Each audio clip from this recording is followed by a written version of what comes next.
this beginning chatter at the beginning of the Zoom call always seems to point us towards something. So the question is just pacing, right? Oh, I don't feel well to do the call today. Let's reschedule. But in that, there's an intelligence, there's a wisdom in the body there. And I think what's coming to me is how we override that wisdom, especially in moments like the one we're in, right? Like, oh, this is really important, somehow becomes equal to this has to happen or super quickly. Yes. to get completed right away. Urgency. I think there's a lot to talk about, but I'd love to just really be easeful in it, right? To be aware of ourselves as we're in the conversation. Yeah.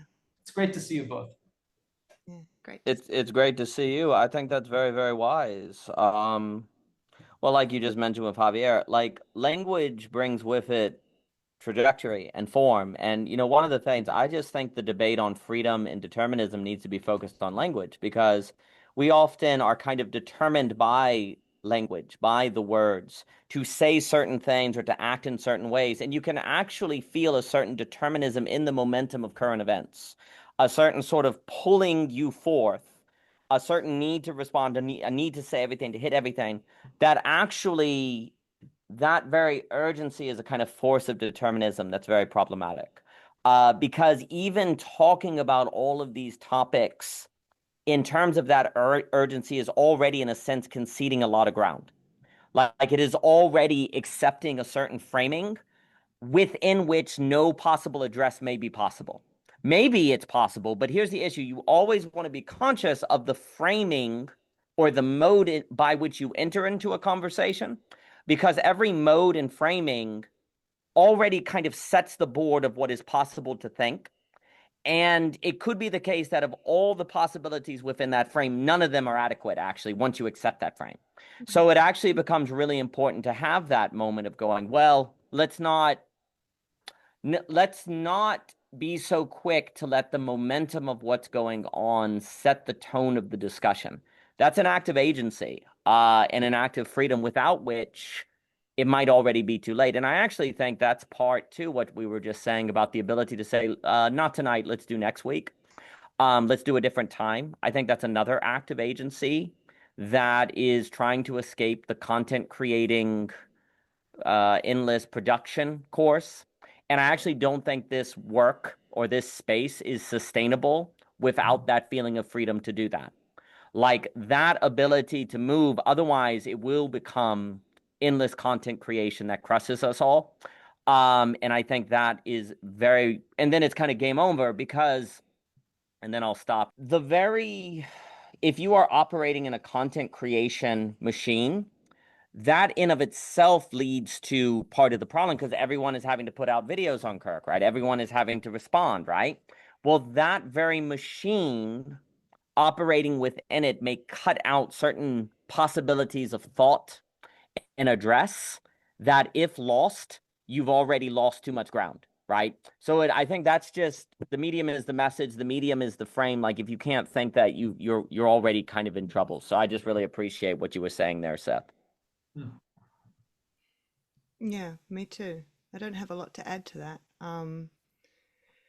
There's a percolating that I like to talk about is happening for me, like to take time, and it happens hand in hand with that other force that's a more urgent force. Like I need to declare what's happening for me right now about this. But both things are happening at once. And I think the confusion too can be that there is a way that we can move to avoidance. It's more about avoidance of discussion or conversation, or putting words to what's happening. That can be about something else, perhaps more of an emotional avoidance, or uncertainty about a relationship, being able to hold something. And those things it takes some time to be able to discern the difference, I think, between I am honoring the part of me that is still percolating, and there's almost a restorative component to it as well, versus this is the force inside me that is trying to convince me, don't do that now because we don't know what will come from it. Right. So I do think there is, I mean, I see that a lot in my work with clients, that trying to discern the difference between those two things is really important.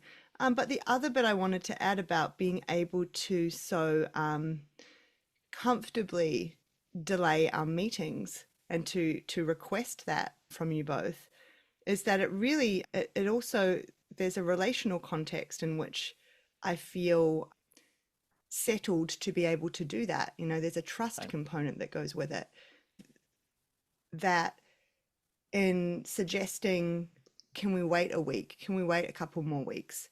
That there won't be, you know, risk of disconnection, right? Like worst case scenario, relationship comes to an end, or, you know, there's been too many reschedules. This isn't going to work. Like this kind of, there is a manner in which we learn these patterns of needing to be more responsive to the others in the relationship, less responsive to our own needs, only putting forth our own needs in certain scenarios. So it's just, I'm really grateful to both of you that despite the nature of the relationship, like this isn't just a normal kind of friendship where we met, you know, down in town and, you know, like sort of developed a friendship over time. It's a very particular kind of way that we met. And there's an ambiguity that goes with that. And I just feel very grateful that even in that context, I feel a genuine connection with each of you, that feels, that is a friendship. And that means that even though these conversations are not just friendship, there's like another component to it as well, that I still feel confidence to be able to say, actually, I need to respect what's happening for me today. Can we put it off? And that's not always the case. So I think that's important too. But I agree too, Seth, with the pace component. There's always a lot that's coming up inside me when we meet. Even though we meet regularly, it's still like, I've been waiting for this conversation. But it's nice to just sit sometimes and see what comes to the forefront as opposed to working it up. Yeah. Well, I love that I can feel all of the things that I think there are to talk about under the surface of everything that's being said already. Like just one little example, you used the word percolating. And I thought, well, that's not the right word to describe what the culture is doing right now. But there's also a way that, like, that was such a precise phenomenological, like I knew, oh, she's percolating, right? But, you know, as to what Daniel was saying about the content creation angle, I mean, you know who does put out content every day? ABC, NBC, you know, like all the major media. That is how they, and I noticed, I guess it was during COVID, because whatever was the big thing before that, I probably didn't have a cell phone. But during COVID, especially as, you know, this started to happen in Europe and Italy, and then we saw pictures, but everything's fine in the US, and now, oh, now it's on our doorstep. Oh, there's cases in my city. That really glued me to my phone for a while, right? And I've noticed with the news, when there are these moments, and Charlie Kirk is another one, but there's been many in between, there's this way I respond to, like, I really do need to find out, since 45 minutes have gone by since the last time I did it, if something, you know, and I'm like, I'm falling into that rabbit hole. And I feel that, you know, in this moment. Now, I think part of that is just a real thing. Like, I think a lot of people are doing that. But it also underlines why it's valuable to slow down. But it's true, like, as I put out content, I feel called to speak to this thing. And what's actually been interesting is to notice recently, this is just maybe speaking to my own trajectory because of people will be at different places, but I actually feel something that I really appreciate about feeling called to speak, because I just do the work that I do because my strange idiosyncratic life story ended me up in these shoes, right? But I mean, I think that whatever our line of work is or whatever it is we spend a lot of our time, like every person has that longing to know that this what I do is meaningful, right?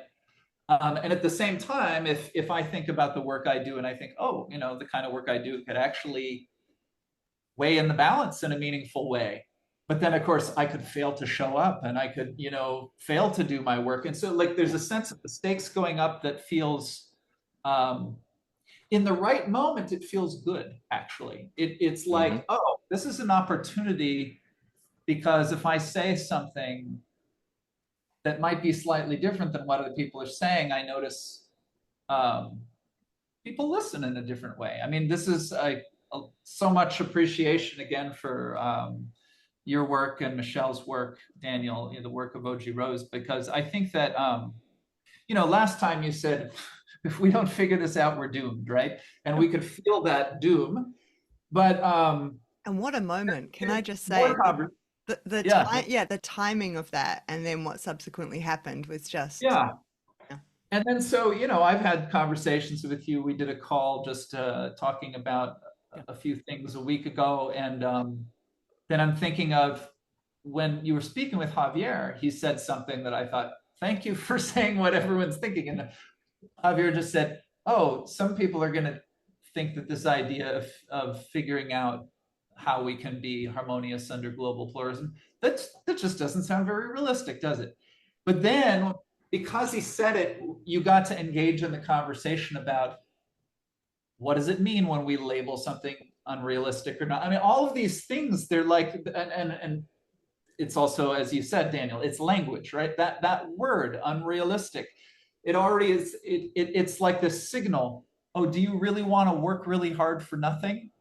And everyone's like, well, no, I don't want to do that. Okay, well then forget about the work of OG Rose, because it's just gonna, or whatever. But as soon as you do slow down and then you hear, an argument that makes sense to you, it's like, oh, this is just something that no one has pointed out before, but now I hear it, and I feel that in the air right now too. There's some specific things around Charlie Kirk that I could point to, and I feel like that would already be rushing ahead, so I'm not going to do it. But I think it's really, I'll just end with this.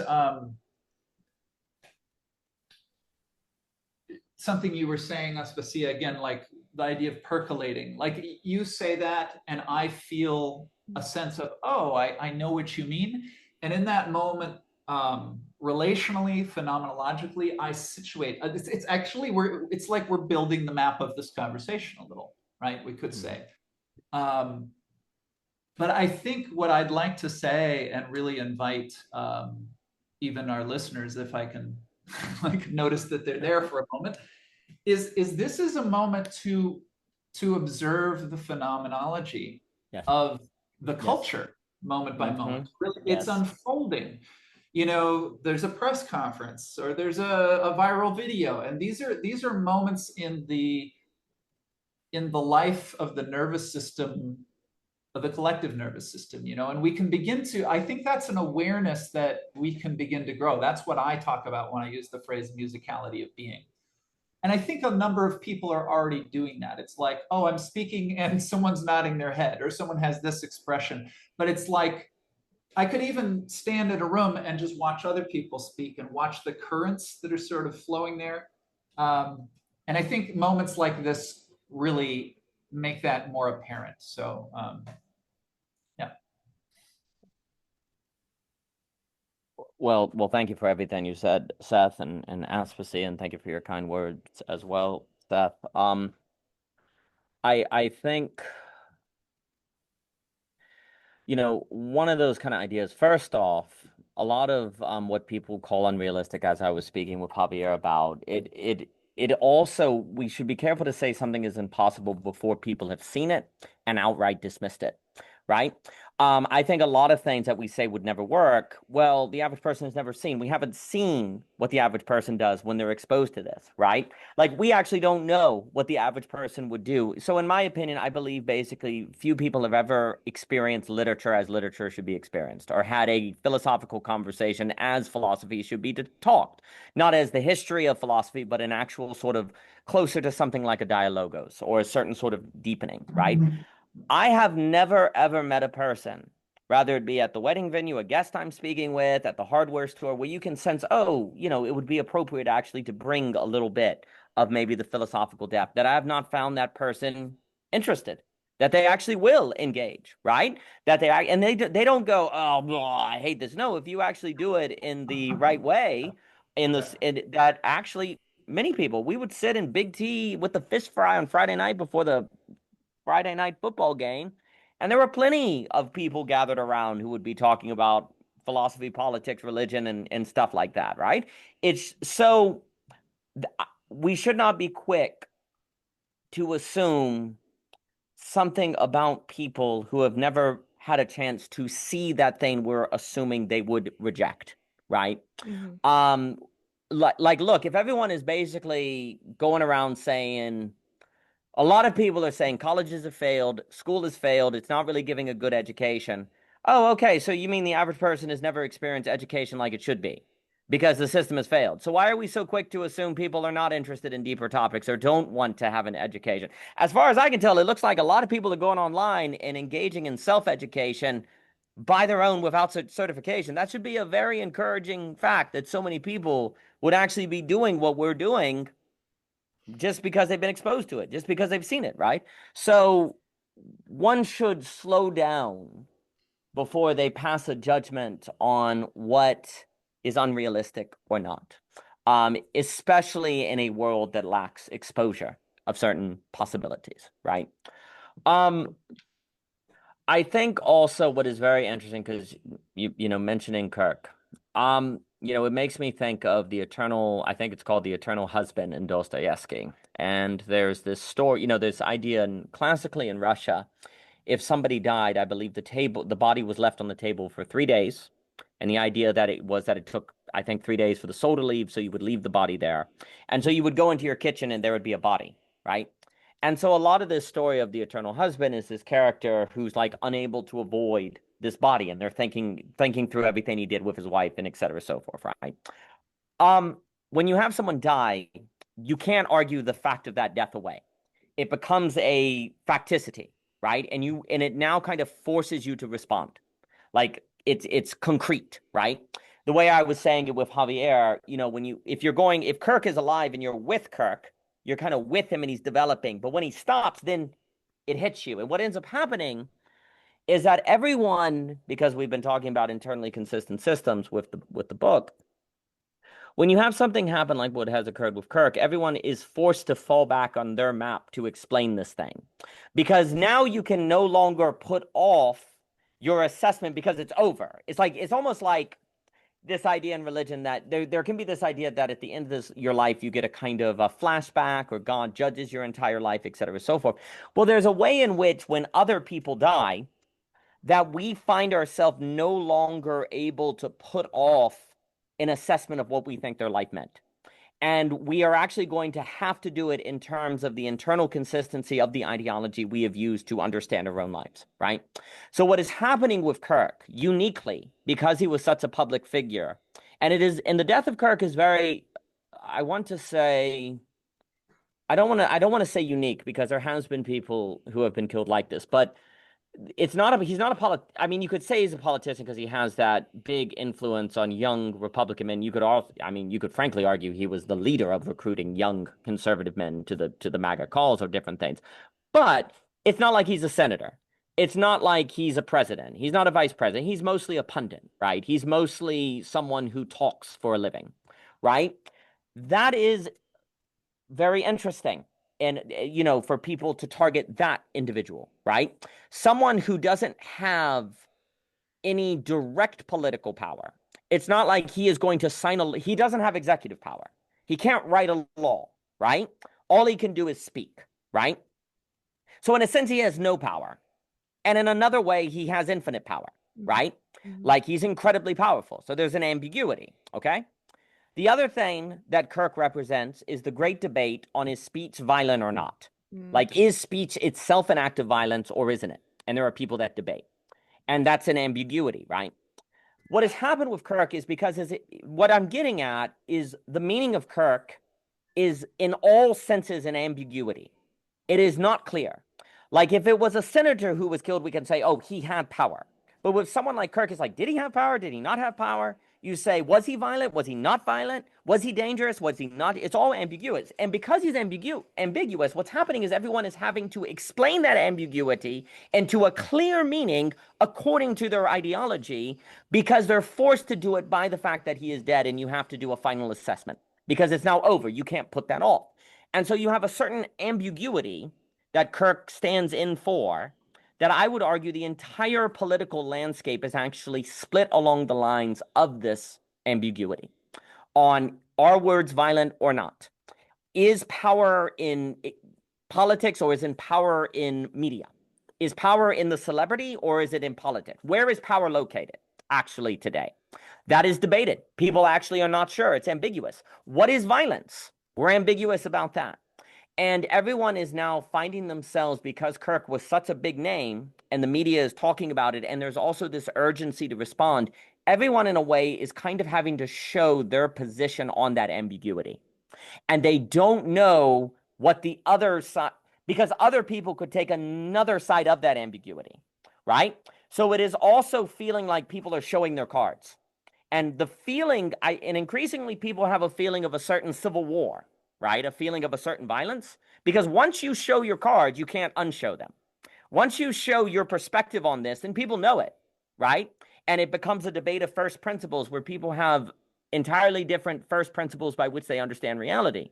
And you can't reverse those. Those are the very bedrocks by which you understand reality, right? So those are becoming more vivid, right? Because people, and as those become more vivid, the intensity of the difference becomes more pronounced because ambiguity was actually concealing it from you.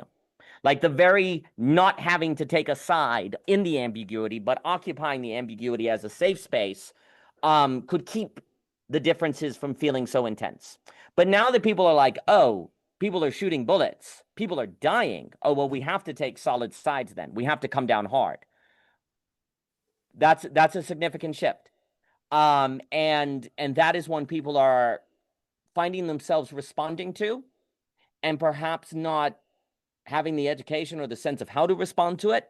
And here's the other issue, why I liked your opening statements, Seth. The way you respond to something so definite, like making the ambiguity solid on your perspective, if you do that in a way that is set by content creation or speed or momentum versus artful or your own terms, the likelihood you do it in a very problematic way, or a way that backfires, or the way that politically sets the tone in not a good way, is much higher. Paul Virilio warned about speed. So when you have a sudden solidification of ambiguity plus speed, plus people also feeling like there are real terms, like real stakes, that creates this sort of overflow of this feeling of almost apocalypse, to use a dramatic term. But apocalypse is not just Armageddon. It also means revelation. Sort of this feeling of, oh, we're actually seeing what the world is actually like now. We're actually seeing where people are. We're having a certain seeing of things that is occurring. Well, I'll close with this for now, is that, in my opinion, when you have a certain feeling of people seeing a truth, offering alternative models is really important, because like we're trying to do, like in the social coordination mechanism, right? Because if all people see is the more Armageddon-like model, the more, apocalypse model, which then they're going to become fatalist, and they're going to say, well, we've got to accept reality now. We've got to accept that there are murderers in our midst and get rid of them. There are bad people. We've just got to accept that, right? And that people can't overcome their differences. They can't talk through their differences. They're not able to handle their differences. Well, then we're just going to have to accept that reality. That's, in that world, models that are showing the alternative, in my opinion, become all the more important. because otherwise people become hopeless, right? And they become disengaged. And I think that also the other thing to model is that sublation between seriousness, but also not being rushed. That taking things seriously, but not pressured, right? That's another thing that people have to see. Like, I don't think people believe now it's possible to take something seriously unless you're frantic, unless you're actually nervously responding, right? The possibility of taking something seriously without being frantic or without being pressured, you know, where you're able to take a week off, for example, that is also something people need to see modeled. And one of the reasons, too, is I think the only way we're going to have any sort of serious change is if people can, well, control their bodies and actually control their nervous system. So that's all part of it as well. But those are just opening thoughts. Mm. Yeah, and like I do have something to bring in. So when we're talking about, models showing alternatives, I've been going back to this idea we've spoken about before in the last week around the difference between seduction versus intimacy. Hmm.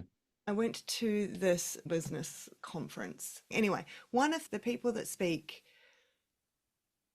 it's just it's seduction, right? So like Yeah. someone was speaking and it was essentially a presentation on here's interrogation tactics and here's how you can use them to influence and manipulate people to do what you want, all this stuff, which is fine. Like there's a place to talk about those things, but the presentation of it as though this is something useful to cultivate trust with your employees and to, effectively get them to do what you want them to do, as opposed to talking about it as these are interrogation tactics that should be used when you are interrogating someone. Just this faux equivalency of taking skills from one area that are designed to do one thing and thinking that we are so special and powerful and more intelligent than the people around us that we can apply these to everyone else and get them on board.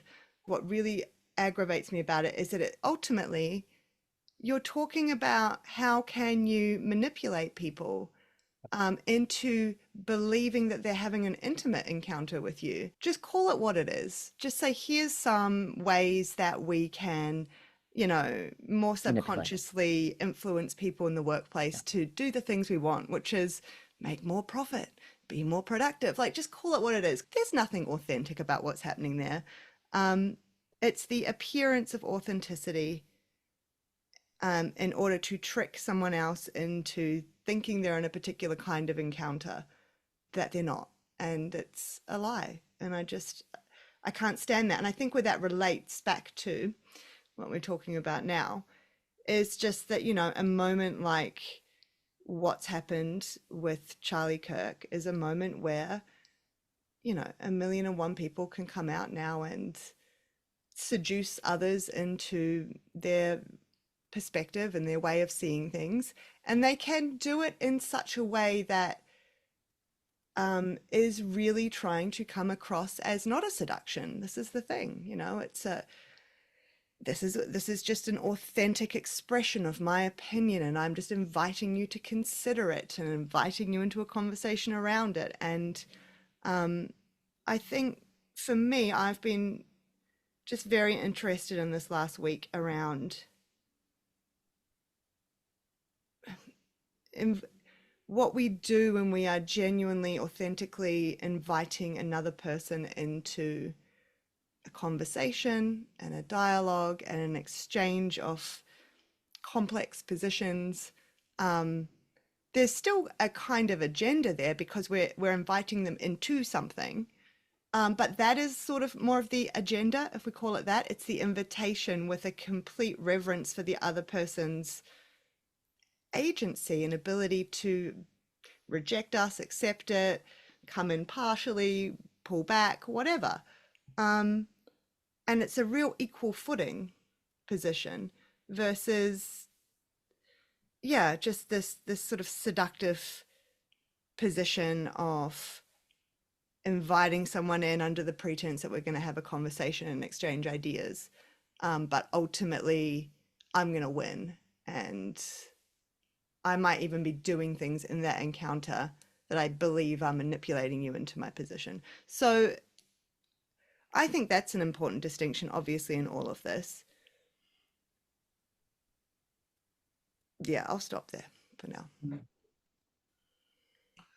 Well, I mean, I think people have an antenna for that whenever they turn towards politics, right? What are they trying to get me to do with this press conference? But, you know, there's ways that it's also kind of accepted currency. Like this is how, I mean, I'm thinking of a couple things. Well, so one, to bring in a piece of Charlie Kirk that's I've just seen. So I only have the image, but the image is plenty, which is that there are already viral AI generated videos of Charlie Kirk speaking from after the grave, some of which have been played in mega churches. Well, the one I saw, he literally has angel wings and he's speaking and he's talking. And I really just glimpsed this, but I believe what I saw below the thing was some comment about someone who was really inspired. It's Charlie Kirk, you know, speaking. Even if they understood it was AI, it was like, wow, that was an inspired thing. Ask AI to make this video, whatever it was. But all I can say is it's in the discourse. Whatever you think about that, that is part of the discourse. But when you were speaking, I was also thinking of 1968 to, I guess it was 98. So in 1968, you had massive anti-Vietnam War rallies in Chicago. The cops basically riot, start beating people in the streets, and the cameras switch from the conference to live shots of what's going on. So mayor looks really bad, and then they take up 8 of the main activists and they put them on trial for conspiracy. The Chicago 8 trial, many people call it the Chicago 7 trial because Bobby Seals, the Black Panther, his case was split off. They did things like gag him and tie him to his chair in the courtroom, like outrageous, like just wild. So one of the Chicago 7 is my grandfather, David Dellinger. And, you know, growing up, this is quite the grandfather to have. I don't think I ever actually fully wrapped my mind around the politics, especially when I was young. But, you know, then I grew up and then point in time, I think, you know, I was in college and there was the Iraq War and different things. There was a time when, this is what I was trying to figure out with, I think it was 98. Yeah, it would have been 98. It was the first time the Democrats held their convention in Chicago again, because stay the hell away from Chicago. But, you know, at a certain point, but then everyone, of course, goes, oh, it's 30 years since 68. And so my grandfather was invited onto Larry King Live, along with some of the others. But there was also demonstrations happening.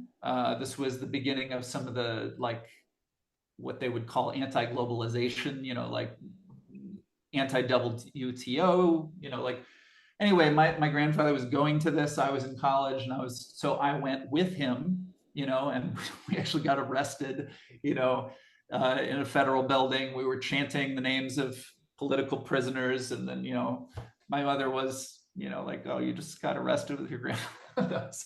I had to call her and tell Mom. But one of the things that happened was, as I mentioned, he was invited to be on Larry King Live. And because it's the convention, Larry King Live had a studio in the convention center. So we went into the convention center to, you know, go to the studio. And basically we just got to walk for a moment on the floor of where the Democrats would have their convention. And I couldn't tell you how high it was, but what I saw was that the place where Bill Clinton would be speaking, if you were in the room, you would be going like this. He was way up on the podium, like, I don't know if it was 40 feet, 100 feet, but it was way higher than where. And then behind it, of course, was a massive screen, which while he was speaking would be his head.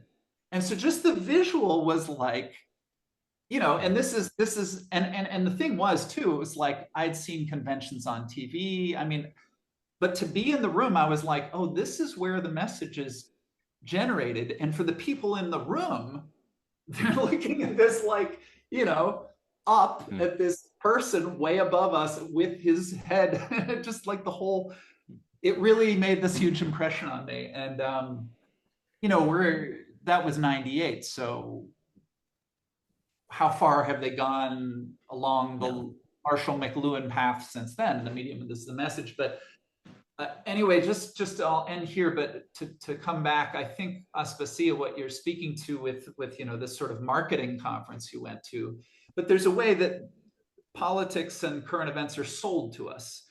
And what I heard Daniel saying is, you know, about everyone's maps are getting called for it. I mean, it also feels very much to me, and even feel like I'm understanding more viscerally than ever before this phrase, the girdle point, right? Because this, if I have an internally consistent map of the world that I just run on all the time, and it has this whole place of ambiguity, I usually never have to deal with that ambiguity most of the time. I only have to deal with it now that Charlie Kirk's been shot. And so, you know, I want to say, quote, the right thing, but I don't know what my friends will think. And then it's like, we're going to get together. And it's like, even like, who's going to open their mouth first? I mean, you know, but in any case, what I would, and this would be my hopeful note,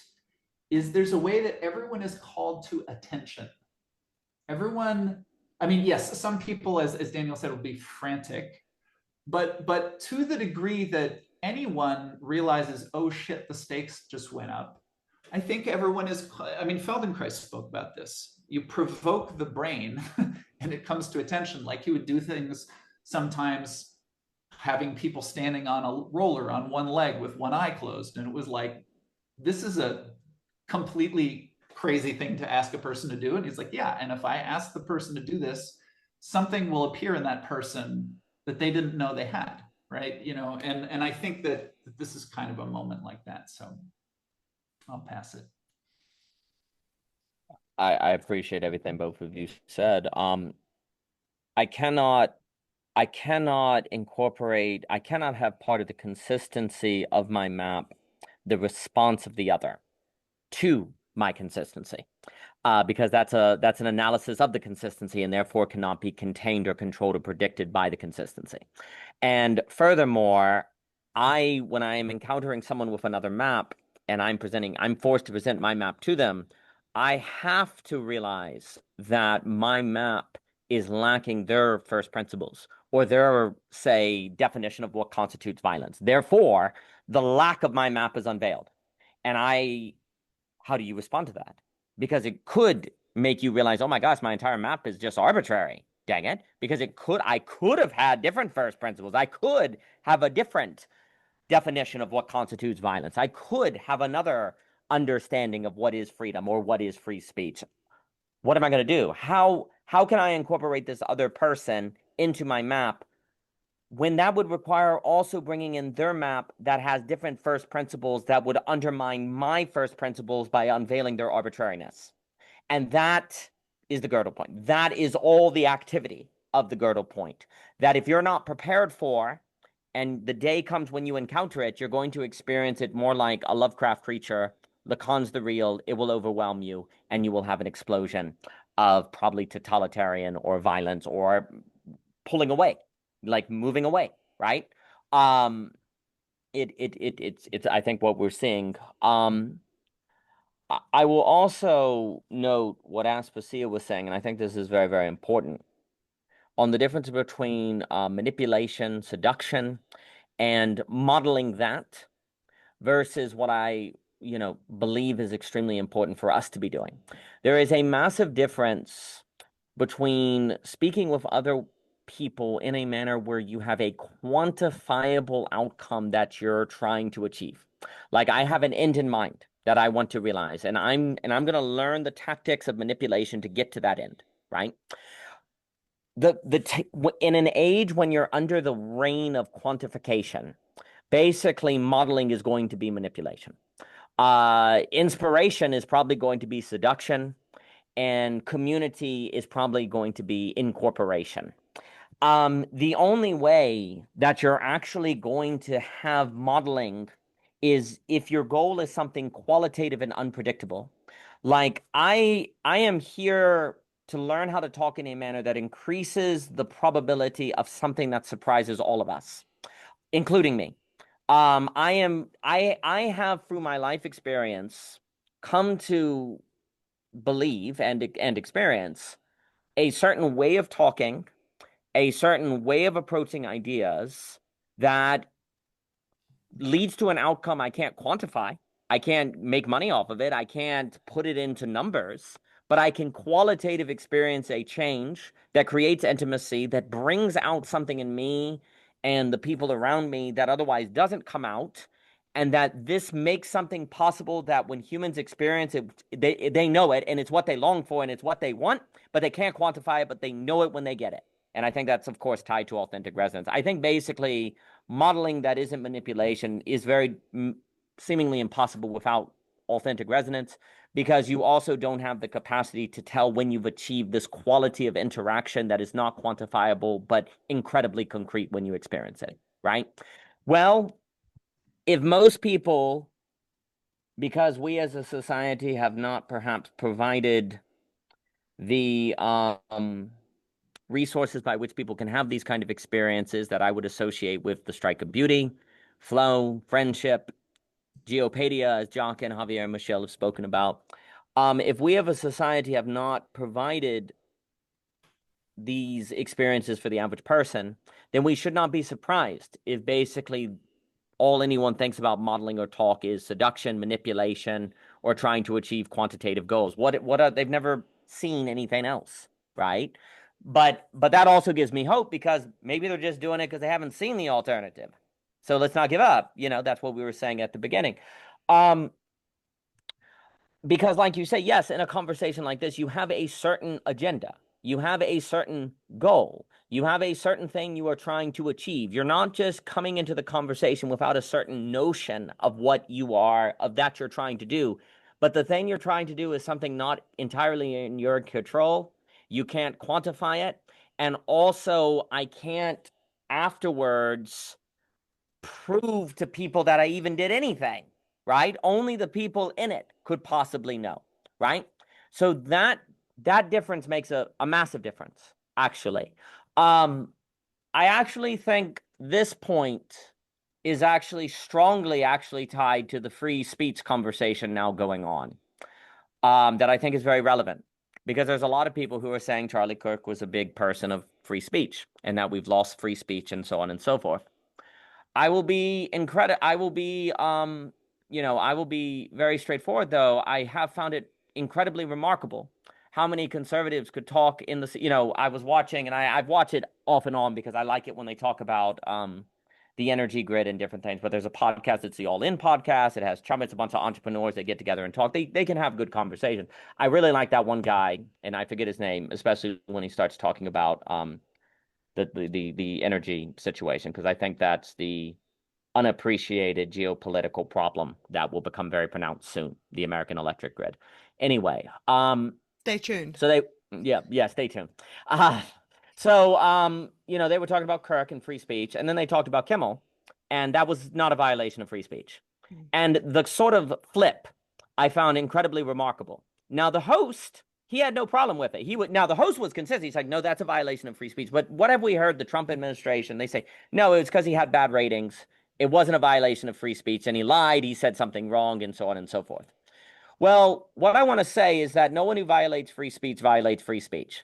No one ever is doing that. They're stopping violence. They're getting rid of someone who's not telling the truth. He has bad ratings. Well, it just turned out that Kimmel's bad ratings, it's the day after he said something about Kirk that became an issue. The timing is very interesting for that argument, right?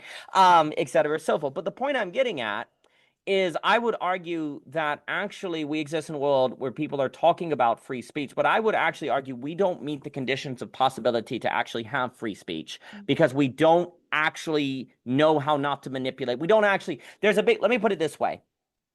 There's a big difference between legal free speech and freed speech, speech that is freed. And you actually don't have freed speech just because you have free speech legally. Freed speech is when you're freed of, say, quantification, or you're freed of scoring political points in conversation, or you feel like you can talk about your view of Kirk without losing your friends, without losing your job.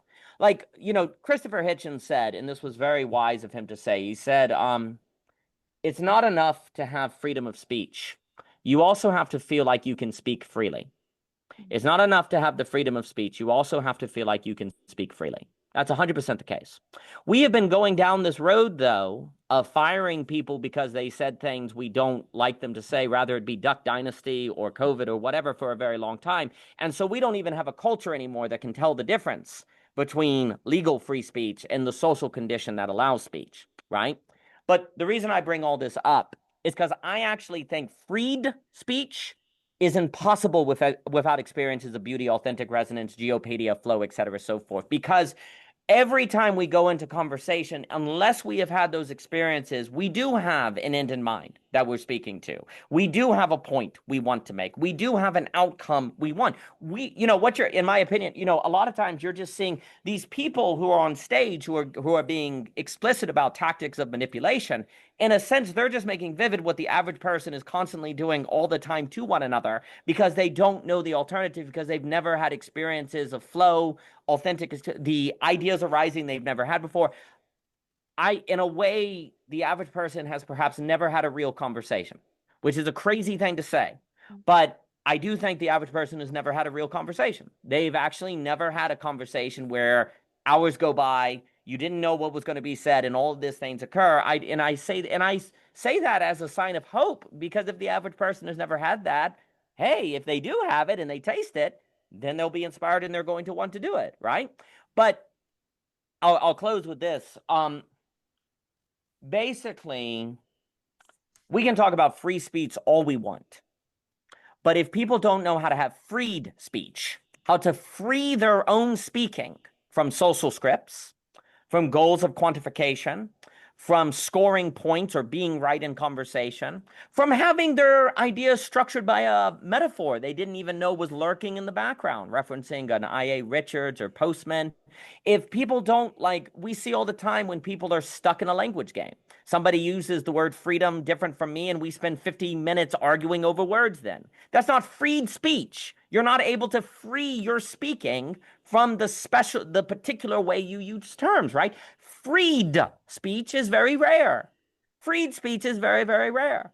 And that is the problem. The loss of free speech is downstream from the inability to have freed speech.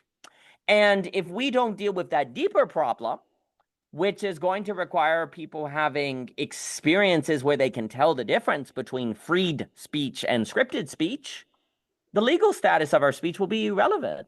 Okay, you're not going to go to jail, but you're going to lose your job, you're going to lose your friends, or you're going to be blacklisted. Well, then who cares if you don't go to jail? Or maybe you don't go to jail and you don't lose your friends, but literally your own mind is incapable of thinking beyond the way you use words. Your words use you more than you use your words. Your ideas use you more than you use ideas. Then you're not freed. But we haven't had that modeled. We've had models of how to be really good at manipulation, or the laws of power, or the laws of love, like those green books or whatever, right? It's like, that's what we've seen. And in a world where that's all people have seen, the discussion about free speech is beside the point, ultimately.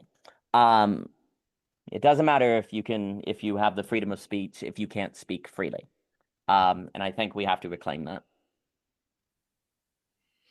Mm. It links, yeah. I mean, all of this for me is related to trust, and finding someone to be trustworthy. And it's distinct from, not always, but it's largely distinct from the content of what they're saying, and it's more to do with that felt sense of their authenticity in that moment and what they're sharing. And again, not fake authenticity, it's such an overused word, but a real sense that someone is sharing something with me where they have put their defenses down and they're attempting to put words to something they believe or they're thinking through, or it's an attempt or an invitation even for me to understand that person better in that moment. And that is really the priority. And it may be that exactly what I come to understand, it creates a real problem, like there's a real difference there, right? But the I guess the hope I have that I would be able to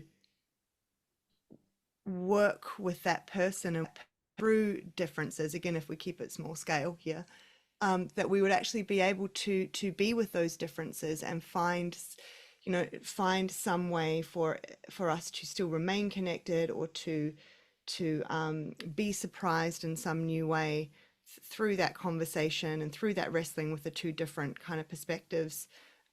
It's all, for me, it's all about the felt sense that this person is putting their defenses down as much as they can. They are entering into this from a position of, they may still be earnest in that they really want to talk about what they believe in, but there's a humility in that we are here as two equals, and really the biggest intention is for you to understand me, or understand where I'm at right now.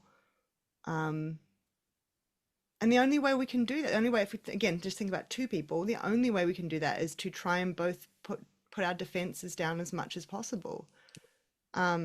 Otherwise, we can't let in that which is being given from the other. We can't. It bumps up against our defenses. It gets distorted by all of these things, or our anxiety, all of this stuff that we've talked about before. That channel of kind of authentic resonance being open, as we've talked about. The extent to which we can be doing that when we're in conversation with someone, and that the other person can be doing the same, that really is for me the predictor of how likely it is that something can come from that. That, like you were saying, Daniel, will be surprising, or and this is just putting words to what we've all already said. There's nothing new in what I'm saying, but it's I do think it also links to this this pace issue, that for people to, the faster we can move information, the more urgency that there is, the more that people are being bombarded, the less likely they'll ever figure out that they have defenses, that there is that there is this authentic resonance they can tune into, that there is a manner in which you can be with another person where you can lay those things down, that it's vulnerable and it can be nerve-wracking and it's humble and it's, but that is the position from which, in my point of view, kind of girdle points can be worked with, or it's not, it's not papering over these things or trying to insist that this part of my map should be torn out and put on yours. And it's almost like, I don't know, I've probably got this wrong, but I almost imagine like this whole girdle point idea, like a hole in the map through which we should fall. Like it's like it's like a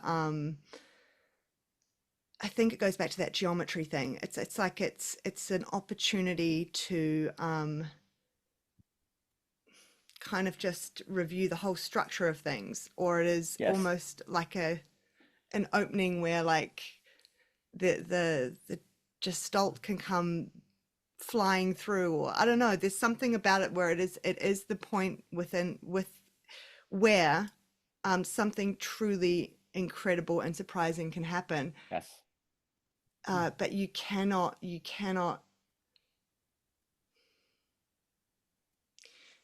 I don't want to say elicit it, because I don't want to imply that we're, but it can't happen. I don't know what words to put to it. It can't happen if you come at things from the position of, I guess, authority and an insistence on how this is going to end, on the outcome, and again, nothing new in any of that, but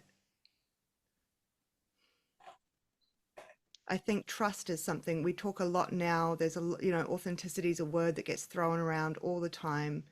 And I don't really think trust gets enough airtime, because that's really what this is all about. It's like the fabric of all of this is, when I interact with you, what signals am I getting that this is a real person with their defenses down, trying to meet me as best as possible and work towards building something that each of us as individuals wouldn't be able to do. Like what and this is where, obviously the body comes in, because I really do think this is that radar, that ping, that there is a felt sense that can go with it when you're with someone. It's both, it's both picking up on it from the other person, but also being able to know what it's like to feel within yourself, what position you're in. How do you put your defenses down? What even are they? How do you do it? It's both of those components are important. Yeah. That's all I'd say. So I'm thinking I want to bookmark something for Daniel, since I've heard you speak about it. So maybe there's a contrast to make, but the references that you've talked about, the sociologist Philip Rieff, and I think he has a phrase that we live in a therapeutic culture, something like that. And if just by secondhand, by way of you, I take that that's not a positive thing. It's like, this is what's wrong. It's a therapeutic culture. So I want to acknowledge that. But I think what Aspasia was speaking to just now is also a sense where, and I don't like the word therapeutic at all, but there could be, I referred earlier to the idea that there's a cultural nervous system or a collective nervous system, right? And I think that one of the things that's required now is that we simply have an awareness. My body is part of a collective nervous system of everyone in this room right now, or my body is part of the collective nervous system of my family or of my workplace, right? So that I show up at work knowing that I'm dealing with a headache, but I'm also capable of seeing that, oh, she's got a headache. It's just that, but it's like I'm accounting for all of that, rather than just like, well, I cured my headache, I'll just barrel on ahead the way I would otherwise, without noticing how everyone else is doing. I mean, that's putting it kind of crudely, but I think there is a way that we can recognize ourselves to be in a common predicament. And as I think completely understandable as it is to say something like, oh my God, I don't hold political power, I don't have influence. Oh, hell, I guess I'll just have to watch and wait and see what happens. The fact is that when I'm speaking with my friends about this, I am interacting in the culture. And the basic question, I think, is always, well, what shall we do? What shall we do? And what I just said is one of the options. Like one of the options is, well, we should keep scrolling and, see what all of the politicians say and, keep following it and, and then I don't know. Like for example, I hear people talking about people have done this, right? In the last decade in the US. Oh, I'm just going to move to another country. I mean, that's a response. It's taking action, but it's like, but literally, like if we're sitting around and someone's, saw this viral video where the actual moment of his death is, which I didn't watch, I didn't look for it. I know it's out there, but I know a lot of people probably saw it even that didn't intend to see it. But we're sitting with friends, and the question is essentially, what shall we do, right? And I think what you were speaking to, Aspasia, is, if we decide what we should do at the end of this conversation, I think the key question is it because our conversation makes it feel like things are going faster and faster and faster and faster until we said, let's do something?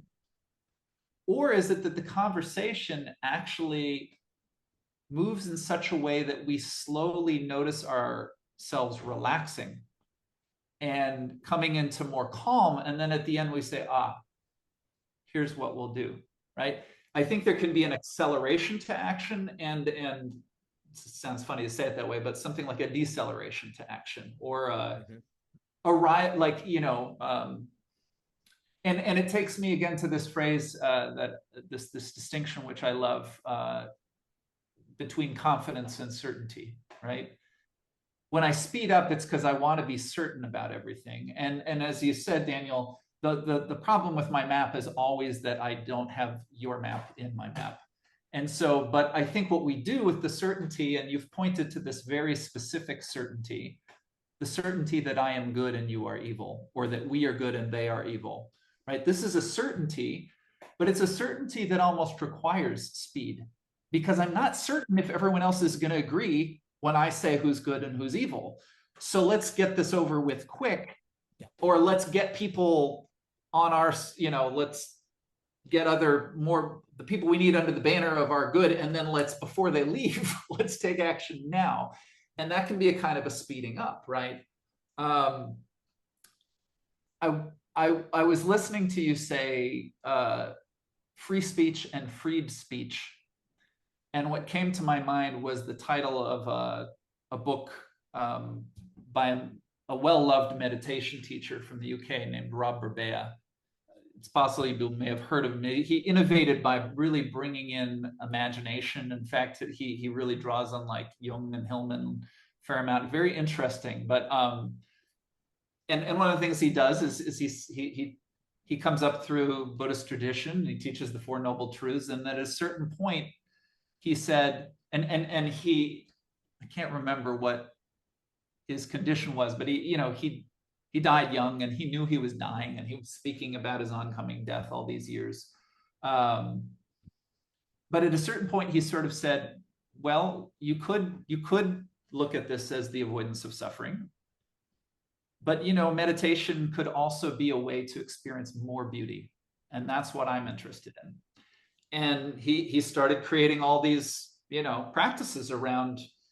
Like one of my favorite practices he has is, people know the practice of loving kindness, where I pick a person and I send them well wishes of loving kindness. And, he had taught this.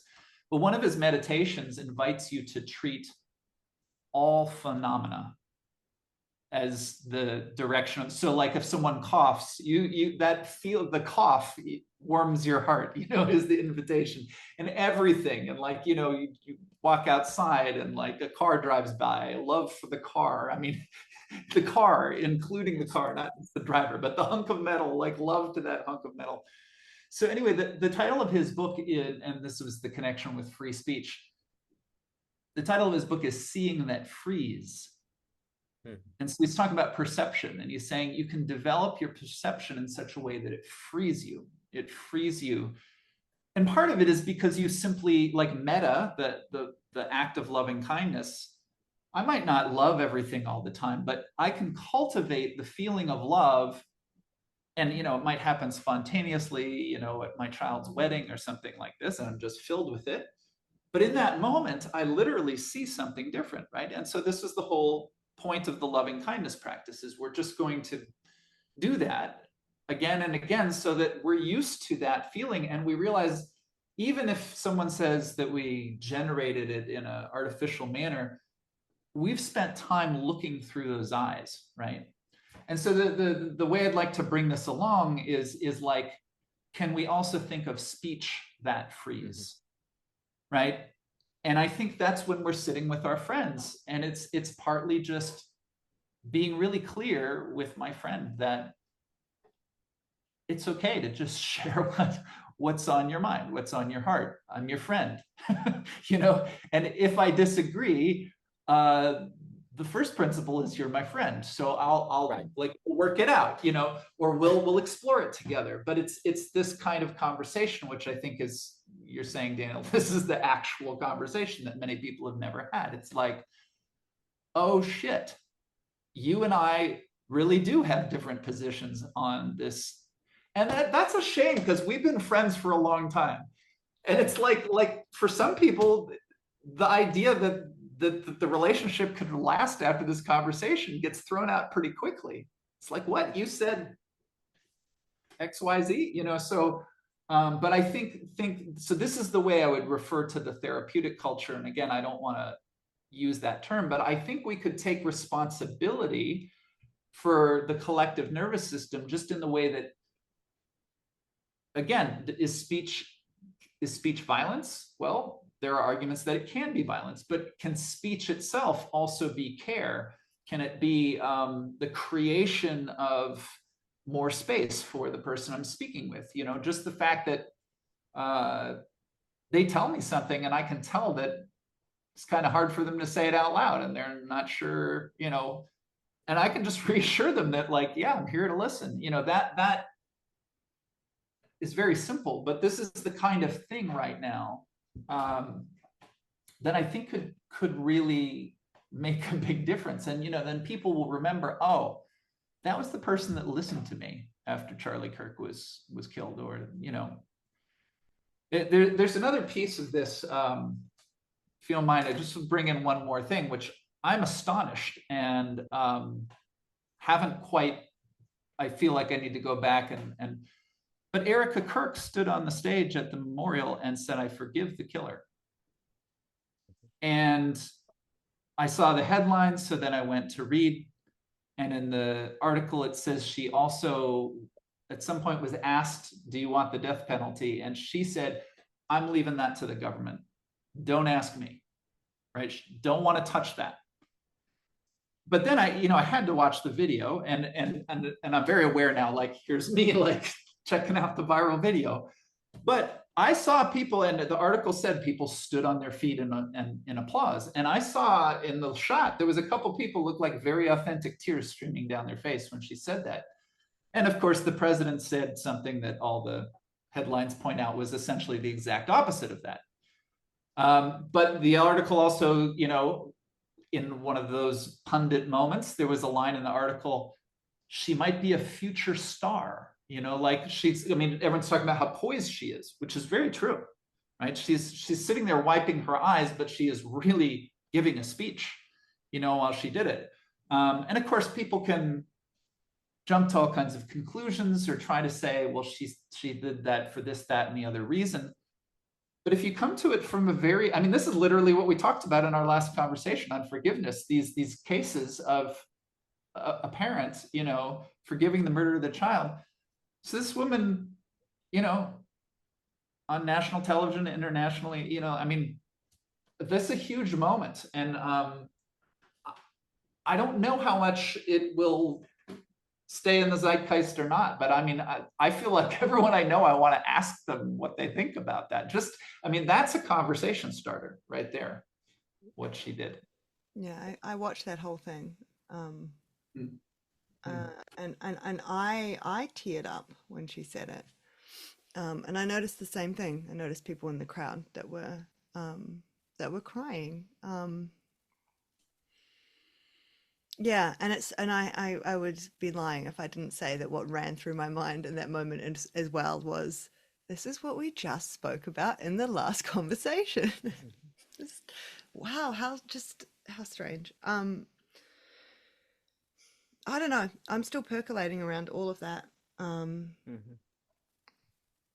There's also something about the way that, I mean, it doesn't surprise me, but just the way that the coverage kind of got turned into the comparison between that Erica forgave him versus Trump then came out and said that he doesn't and he wants, you know, revenge, and like, but presented like as though that's a big problem, or I don't know. So they've got a different opinion on it. I don't really understand why I don't really understand the point that's trying to be made. It's almost like, I think there was a power to the way that she was talking about it that could be diluted or kind of glazed over by pointing to the fact that Trump then came out and said the opposite or something. I didn't understand the necessity to point out. Yeah, I just didn't really understand what the point of that was. It kind of just took away from what I think what she was doing. He has his own agenda and he's doing his, I don't think that's a surprise to anyone. Anyway,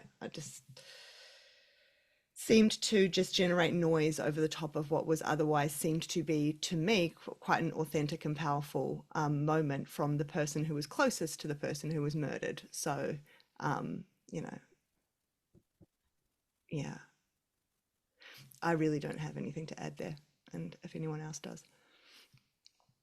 Well, he had no business speaking after her, and if he was a gentleman, he would have assured she spoke last instead of him, but he's too egotistical. Agreed. I don't have many nice things to say about Trump at this point. I am, and what's very disturbing, is we had Miller talking, we had all of these people. If you have, because they can just weaponize it and say we're the moral high ground with their hatred, and you take the return of the knowledge of good and evil and actually create hell with it. So this would actually, I would have to get into it, but he should not have spoken after her, and it was a bit ridiculous. Yeah, I And couldn't in believe fact, that as well. and in fact, I think Erica should basically, well, it was a bit ridiculous. Anyway, so first off, maps are defenses, and maps are indestructible. And so if people put up their defenses, they are indestructible. I think we've had the idea of, no, everyone put up their defenses and we'll compete, and the weaker defenses will lose, and then we'll win, and that's how things ought to be. Well, if you take seriously that maps are internally consistent and that defenses are indestructible, then if people put up their defenses, it's game over, actually. Defenses are final. I think a lot of people are like, what's wrong with defenses? People can put up their defenses and people will have conflict. People romanticize conflict, actually. They create a certain romanticizing, like the best will win and it will rise to the top. Not if you're dealing with indestructible maps, they won't. And in fact, all you will get is no progress whatsoever.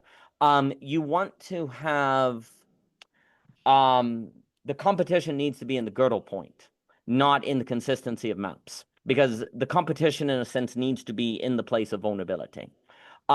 Which is a very different kind of competition, because it is a competition that is actually trying to maintain the work of what is the best way between our experiences of Gestalt that we can determine for the insight of Gestalt, for the experience of Gestalt. And actually what you were saying on this idea, this is very, very important. The girdle point is the possibility of Gestalt. It is the possibility of higher geometry, because another way to put it is, if maps are basically, if you grant it horizontal, then the only way you're going to get a different geometry is going to be actually adding a new dimensionality to it. And now you've opened a new space. Now it has different motions. It can move in different ways. And actually, too, with that whole, you could theoretically bring new geometries where you could make different shapes. And you could have it move in different ways. So if maps have girdle points, then they actually are afforded different geometrical forms. And ones that I don't think there's a real sense in which thought, in a way, hasn't even begun in history, because thought for most of history has simply been in service of map making and consistency. The thinking begins when it actually encounters the girdle point, and it actually is trying to think. It is because the girdle point is also the experience of the territory, of which you can't experience without being overwhelmed, and yet you can experience that overwhelm in a manner where you develop with it, as opposed to be destroyed by it, right? Well, that's an unfolding. That's a movement.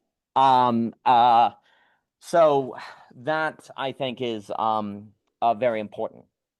I think also it should be noted that when Reef is talking about the therapeutic culture, he is a Freud scholar, and Freud, toward the end of his life, like the early Freud, basically suggests the unleashing of the pleasure principle is how you can have the authentic individual and overcome various psychosis, et cetera, so forth. But the later Freud, when he becomes much more of a sociologist, is kind of like, well, actually, if you get rid of the reality principle and it's all pleasure principle, this is, people are overwhelmed by their pleasure, they're overwhelmed by freedom, and they become prone to totalitarianism and nihilism and all of that.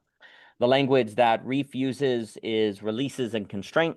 The idea of we are in the 60s in an age where what will solve our problems is releases. We need to release people. And he was like, no, that doesn't work because people are overwhelmed by those releases. They actually need constraints. Belonging again will say that Philip Reeve should have called it givens. We don't experience our constraints as constraints. They're givens. Christianity is given. It's not a constraint. It's just the nature of reality. And what ends up happening if people are freed from that interpretation, then they get their release. They are not forced to understand things as a Christian, but that runs the risk of overwhelming them with possibility. They don't know how to understand actions. There's no givens, and we get sort of problems. So the idea that Reeve is getting at is by therapeutic, he's referring to the philosophy of the removal of the reality principle in favor of the pleasure principle or the removal of givens for releases. And I think, in all honesty, I think that's important what you're getting at. Now, in terms of maps, people have actually found a kind of, people find a certain release in avoiding the girdle point. You could associate the girdle point with the reality principle and the consistency with the pleasure principle. I think we see this today. All of these videos on, destroying our opponent, or why is it there's such an interest in people like Charlie Kirk or these different, because there's actually a pleasure in seeing the people you disagree with destroyed, right? That it's the logos pleasure principle, you could say, that the internet has unleashed, which perhaps was not really unleashed until the internet. This idea of the pleasure principle being tied to education in this way, right? But it's a kind of education that is tied to a certain defeating your opponent. Because who is your opponent? Your constraint. If your opponent has a good point, that's a constraint on your worldview, right? But if your opponent is an idiot or evil or wrong, then your worldview is pure release. There's nothing holding it back, right? So what ends up happening is there is a pleasure people get in feeling like their worldview is indestructible and consistent. And it is, unfortunately, at this age in history, that the most powerful worldviews are, in fact, internally consistent, and they are, in fact, indestructible. And there's a radical pleasure people can get in just dwelling in that, because they're not vulnerable and they don't have to be destroyed. And there's an entire industry that develops, and a political industry that develops by giving people the pleasure of their map and consistency. And so we are, in a sense, a logos therapeutic culture in that sort of way that Reeve is talking about. And the reality principle would be the girdle point, which is the fact that the map is not the reality is the worldview is not the world. The map is not the territory. And we can all say we know that, but as long as I never have to actually encounter the other to really make me feel that, then even though I technically know the map is not the territory, practically I don't in my body. And as Hegel pointed, and as I would associate with Hegel, reality is not the technical, but the practical. We tend to say what's practical is not as true as what's technically true. No, it's the exact opposite. What we practically live is more real than what we technically know is the case. The fact we technically know the map is not the territory, that actually just makes us feel like we know better as we practically live as if they're the same thing. And that's a major problem. And so the girdle point is the reality principle. And the reality is that your map is just a map. It does not entail other people's maps. And actually, the world, there's a lot that you don't know that the encounter of the other is necessary for you to be surprised by that knowledge, to be surprised by all of that. But that requires trust.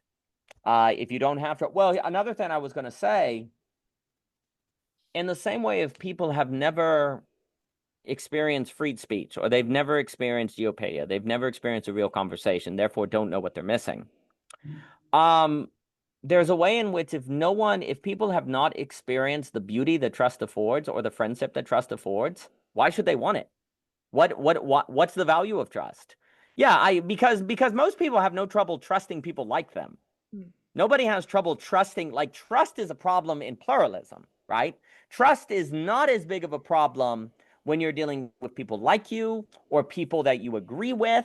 Now, it's funny because when you get in family and intimate relations and you have constant proximity, then the issue of trust emerges. But this is actually where the internet is so dangerous. Because there's dangers to all these things. The internet allows you to meet people who are like you that you're not in proximity to. So then it's easier to have a kind of simulacra of a relationship that actually makes you feel like relationship without trust is possible. because I'm actually able to kind of get along with people in a manner that makes it seem like trust is there, but it's not the same kind of trust that has to develop if you're seeing the person day in and day out and they say things that offend you and yet you stick with them nevertheless. Because trust becomes most meaningful when you have to trust through something.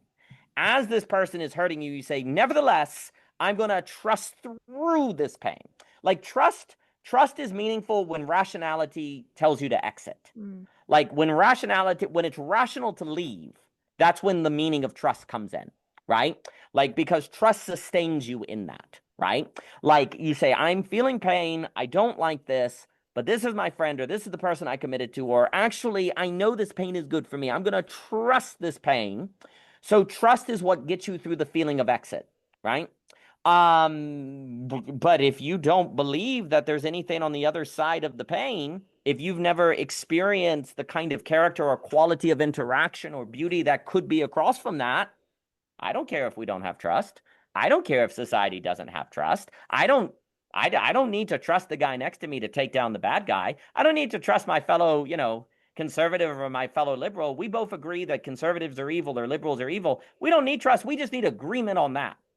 Because there's a way in which agreement replaces trust. Like agreement on who is the enemy or what is the problem, that can kind of create an effect of trust without trust actually being there. That's why when people win the revolution the next day, they eat themselves. Because they felt like they had a brothership. They felt like they had trust. But then actually when they get on the side and they're sitting across from them and they have to make decisions and whatever, all the backstabbing comes in, right? So trust becomes most pronounced precisely in difficulty. Precisely in the hardship that you're going to trust through.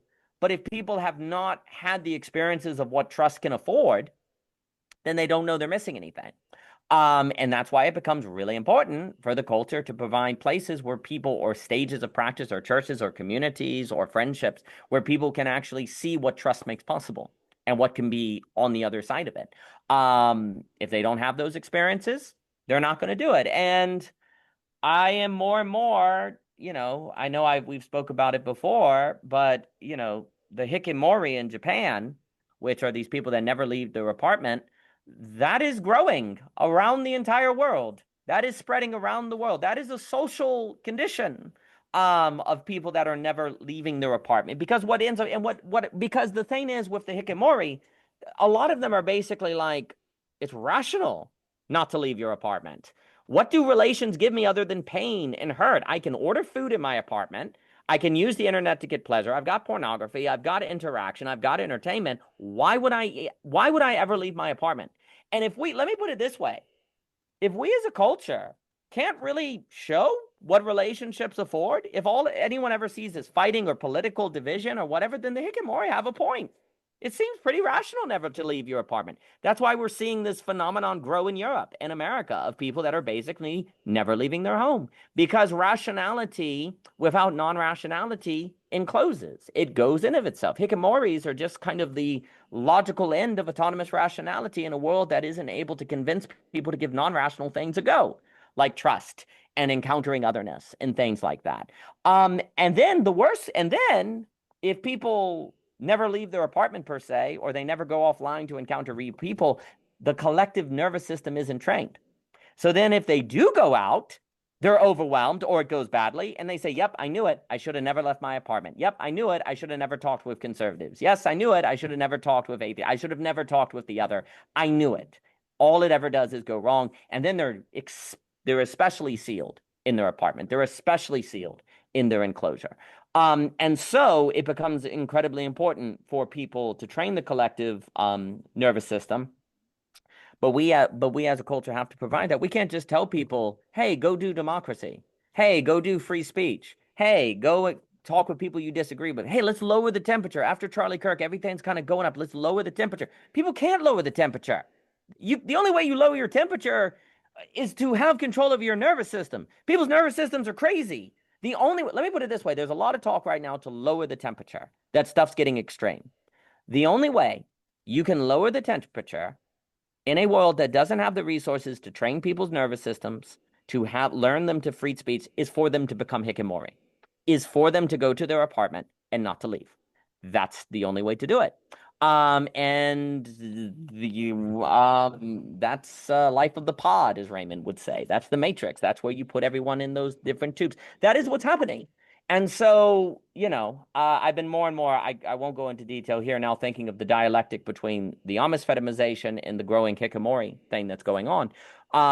Those things go together. Now, I could say more on my perspectives on Miss Kirk in the context of that memorial service, because I think that will get into the nuances of the ultimate topic of forgiveness and actually the dangers of forgiveness in the context of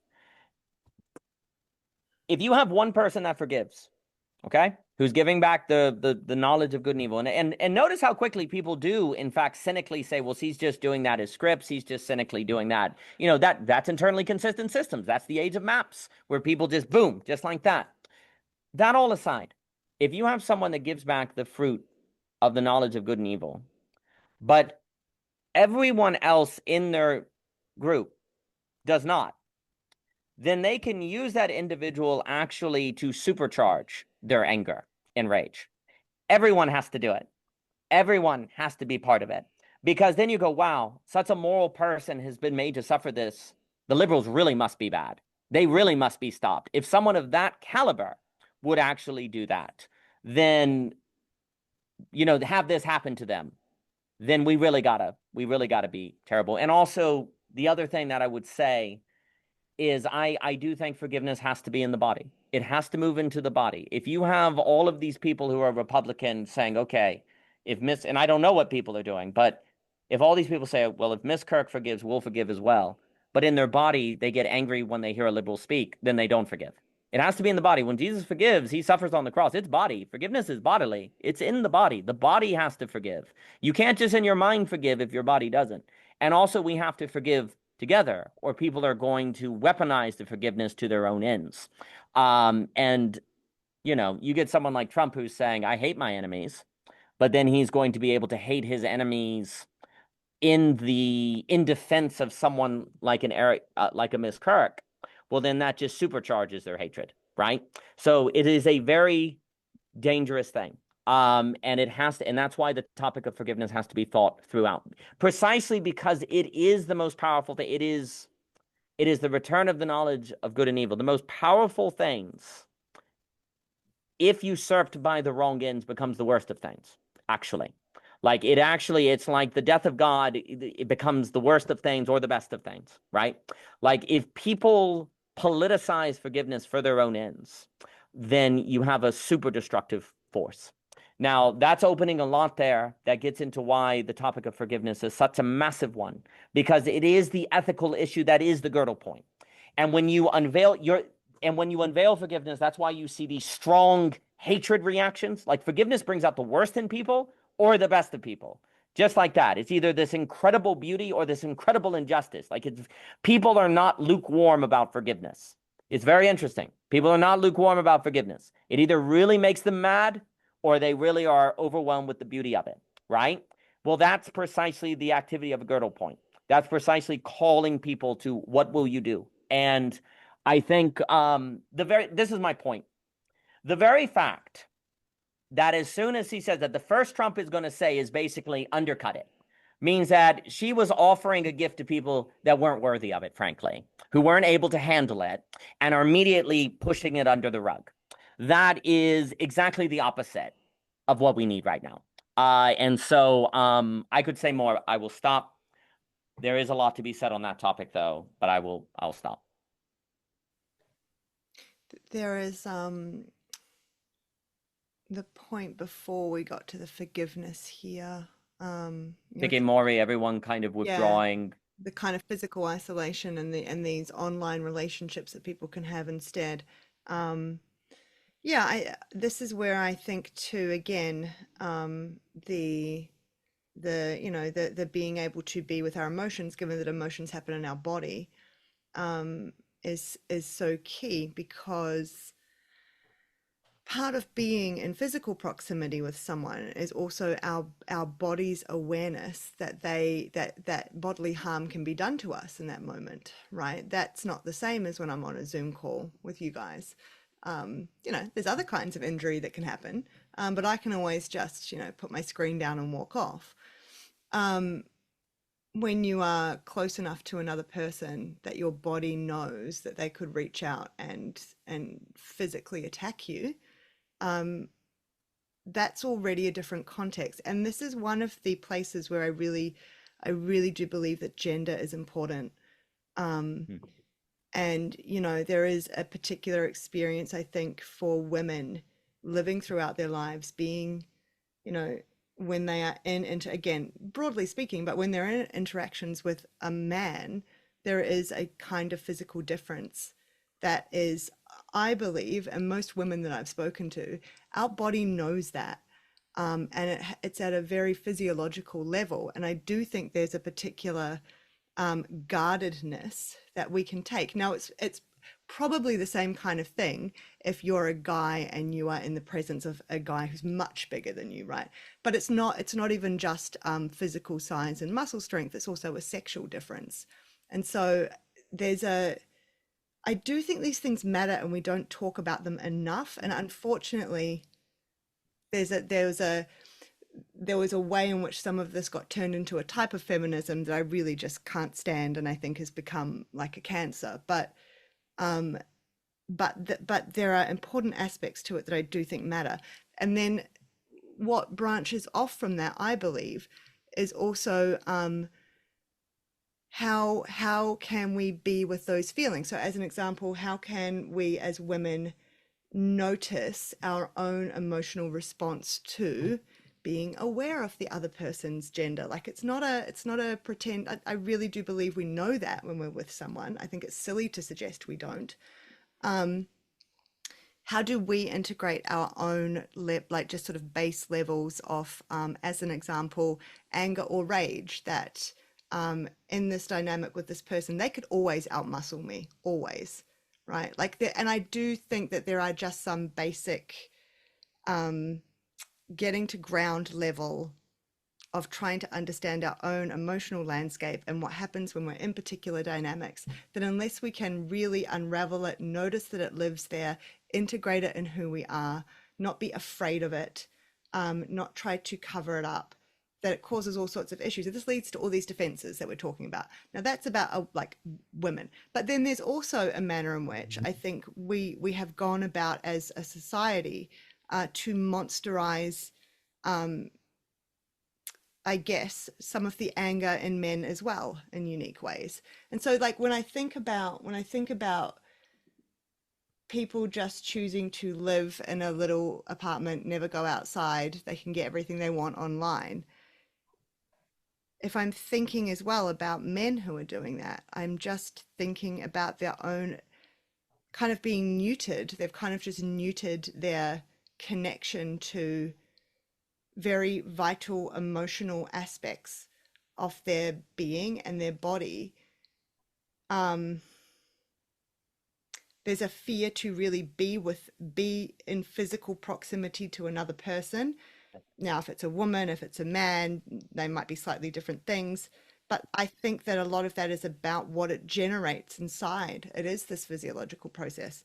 So that's a bit scattered, what I just laid out there. But when we start to talk about isolation and relationships becoming online relationships versus truly being with another person, I start to see again the important role of how honest we can be about our own emotional landscape and what is it that happens for each of us when we are physically with a person versus behind a screen with a person. And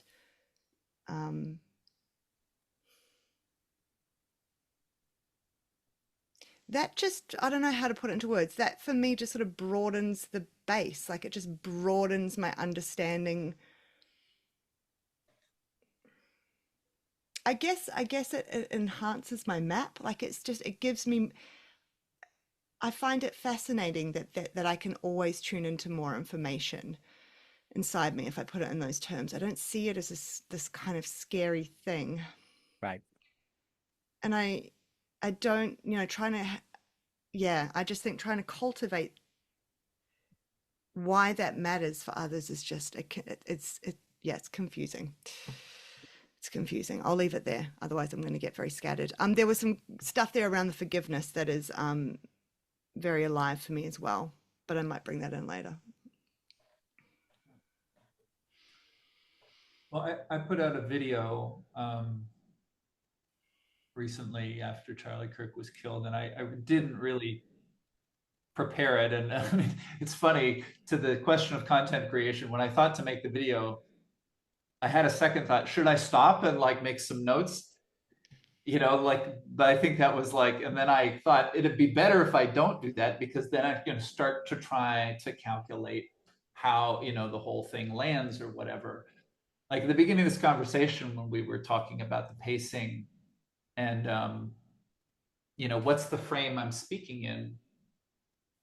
Like we can just notice it for ourselves now. Oh, there's a YouTube audience, right? Like suddenly you notice your bodies. It's not unlike, it's a different version, but it's like, oh, I'm in the room with the other gender, or that's my boss, so. But the funny thing with the internet is it's projected. I have no idea who's actually going to watch this video, right? Like, I mean, I know some people and our friends or whatever, but anyway, there was some different responses, and the video was essentially what I said was I was trying to speak to what we're talking about here, that no matter what you see, someone else will see it differently, and that's fine.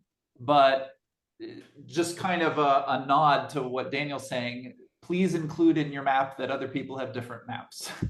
And then if you do that, what might be a logical way to work with that? And I put some other thoughts together, but one of the things, some of the responses, I mean, I got different, people appreciated the video, but, there were certain objections to it. Like one of the objections is, this is a beautiful idea, but, those people are really spreading hate. So I think what you're saying applies to you and I, but for those people, it doesn't really work. Or another one was, and this one really got me, and I'm really thinking about is, oh yes, that's a beautiful thing, and I live by that, except that it never works. It never works. I try to listen, I try to understand everyone, but it never works. And I mean, I think this gets into the conversation with Javier about what's realistic or not. But what I saw, at least in one of the responses, was a person who I think genuinely has been living his life trying to do this, and he's really discouraged, right? He's, I mean, this is internet dialogue, so I don't want to make too many assumptions. And then another person, and I went and some of these guys had videos. So the interesting thing is then I went and watched their channel, and they had each spoken on. And so then there was a conservative guy who basically said, I see what you're saying, but a bunch of people celebrated Charlie Kirk, and I happen to agree with a lot of what he said. So I guess those people basically wouldn't be unhappy to see me dead. And I thought, well, that's a pretty logical conclusion that you've drawn there. I mean, I understand why you'd feel that way, right?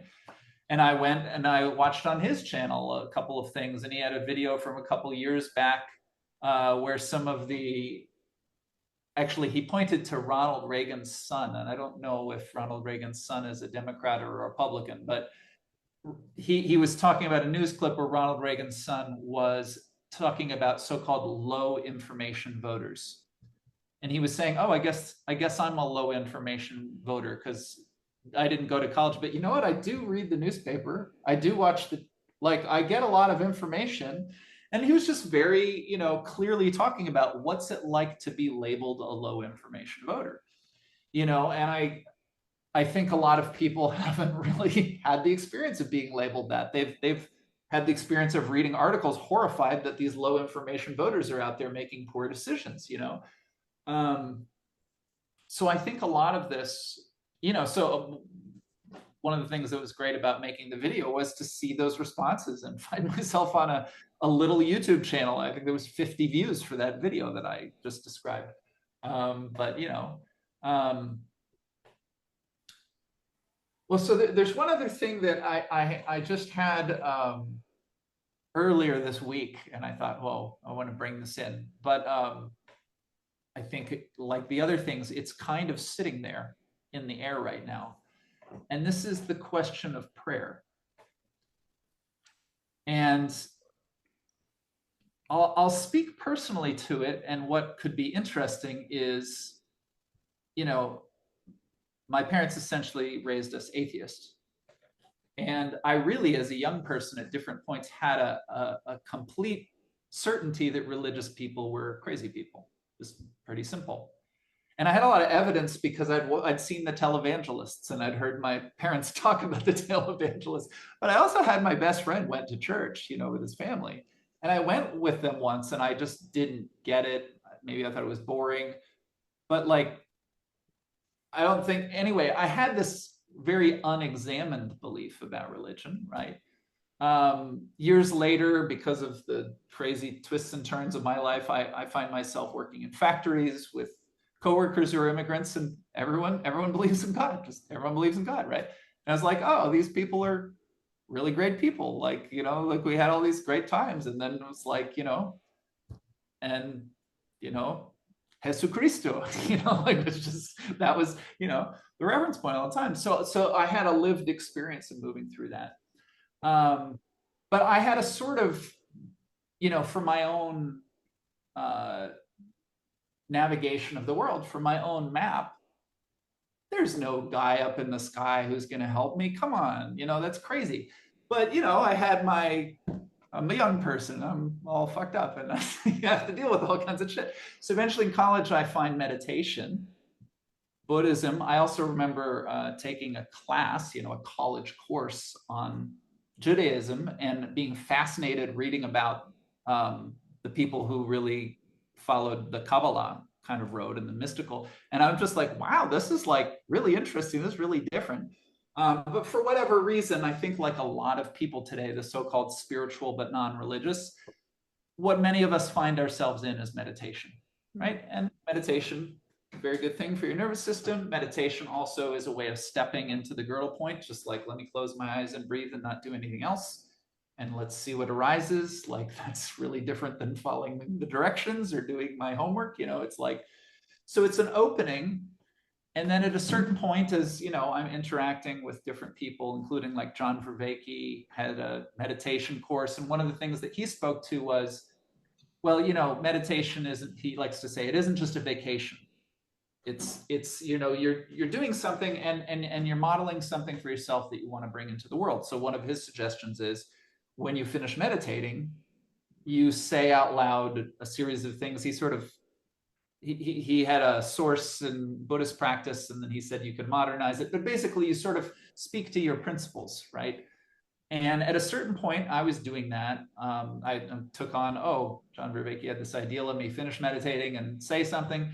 And I also had a day where I was really in bad shape, just like life isn't going well. And I got to the end. And the thing that was also happening is just that I'm in meditation and now I am speaking. Who am I speaking to? Yeah. What's going on here, right? And on that particular day, I felt really bad and I didn't know what I needed or what, but I kind of, the word please came out of my mouth and I said it twice, like, please, please. And then I literally said to myself, who are you talking to, dude? You know, like, and it was like, it was too late. It had already happened and my whole body changed. And it was like, that was my first understanding of God, prayer as something that's metaphysically real to me. Still doesn't make sense that, you know, the story of the Bible, all those stories, but like there was a presence that it was like, I like to say, it was as if I was leaning on the air and expecting to be caught. That's how it kind of felt. And there was this release precisely because the way I described it later is I let go of my disbelief. So it's not like I arrived into a clear belief of what, but I had this disbelief that there's no one there to talk to. And then I'm talking to them. What's going on here, right? And then so that's many years ago. But just this week, I was meditating, and let's just say I've developed further my relationship to the Word God. Let's just call it my relationship to the Word God. And I think the word God is what I like about it is people relate to the word, right? And of course, a lot of people will have a map of that word, but it's also the word God. Most of the maps are like, all powerful or all see. I mean, it's pretty incomprehensible, even if you've got it mapped out. Yep. Who God is or what God is or how God works or any of that. And what I noticed, so I had I've been doing a practice.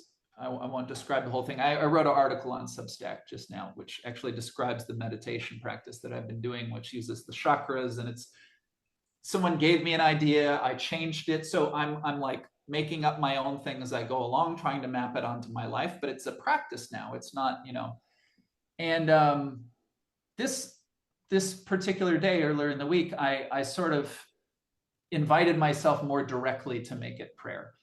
And I'm like, I don't know how to pray. How do you do that?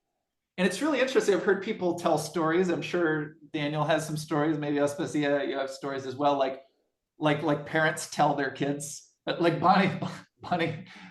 Bonita Roy talks about her mother says, "Now tell God that you're sorry that you hit your sister." And that's kind of like, people have all kinds of stories like this, But the point is, when I start praying, who's to say what I'm doing? I mean, similar problem with meditation. How do you teach meditation? Like, the meditation teacher tells you something, but then it's like, off you go. Let's see how you do, right? You come back at the end and you compare notes. But there's a couple more things. So I'm going to go on for a bit. So I appreciate you listening. The most beautiful. So I mentioned Robert Bea earlier, the meditation teacher.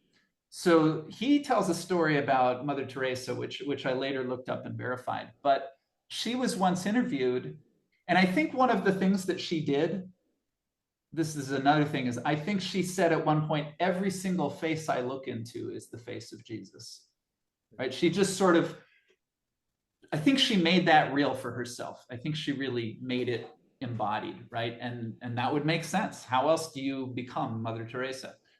But she was asked in an interview once about what happens when you pray. And what do you say? The question was, what do you say? What do you say to God when you pray? And she said, "Oh, I don't say anything. I just listen." Mm-hmm. And then, well, what does God say? And she said, "He doesn't say anything. He just listens." And then she said, "If you don't understand that, I can't explain it to you." But I sort of had that. I mean, I love that story. And this week I was sort of, in a sense, praying, and one of the things that came to me was just like, show me how to receive you, right? Because I don't even know how is that. Please show me how to receive. And what I noticed was, if I wanted to like give a sort of an apologetic, like an atheist apologetic, "Oh, I wasn't really praying. Let me tell you what really happened." What I could say is, but I really invited this, so I think it was authentic. But in any case, if I say I want to talk to God right now, and really I'm just sitting in this room, and it's just me here, how do I make that real? Well, I say something to God, and then a bird flies by the window. Was that God? I say something to God, and then I feel discomfort in my belly. Is that God? And then I have a thought in my head. Now that's a series of words. Was that God speaking? And I played with this later. So I was journaling about it, so I don't remember the particular thoughts in my head. But as I was journaling, I thought, well, what if God says, "Jump out the window"? And then it's like, okay, God, that couldn't be God. But then it's like, wait a minute, do you know how to listen to God? Could it be that there's something that you are afraid to do, and you think it's as crazy as jumping out the window, and God is saying, "You'll be fine"? I mean, the point is, you could interpret, but the thing that really got me is, how am I going to know I've interpreted right or wrong? And I mean, if it's anything that's very prophetic, like, what should I do? What should I tell my boss. I mean, whatever. But I mean, if I make it very concrete, I suppose I can test it in the world.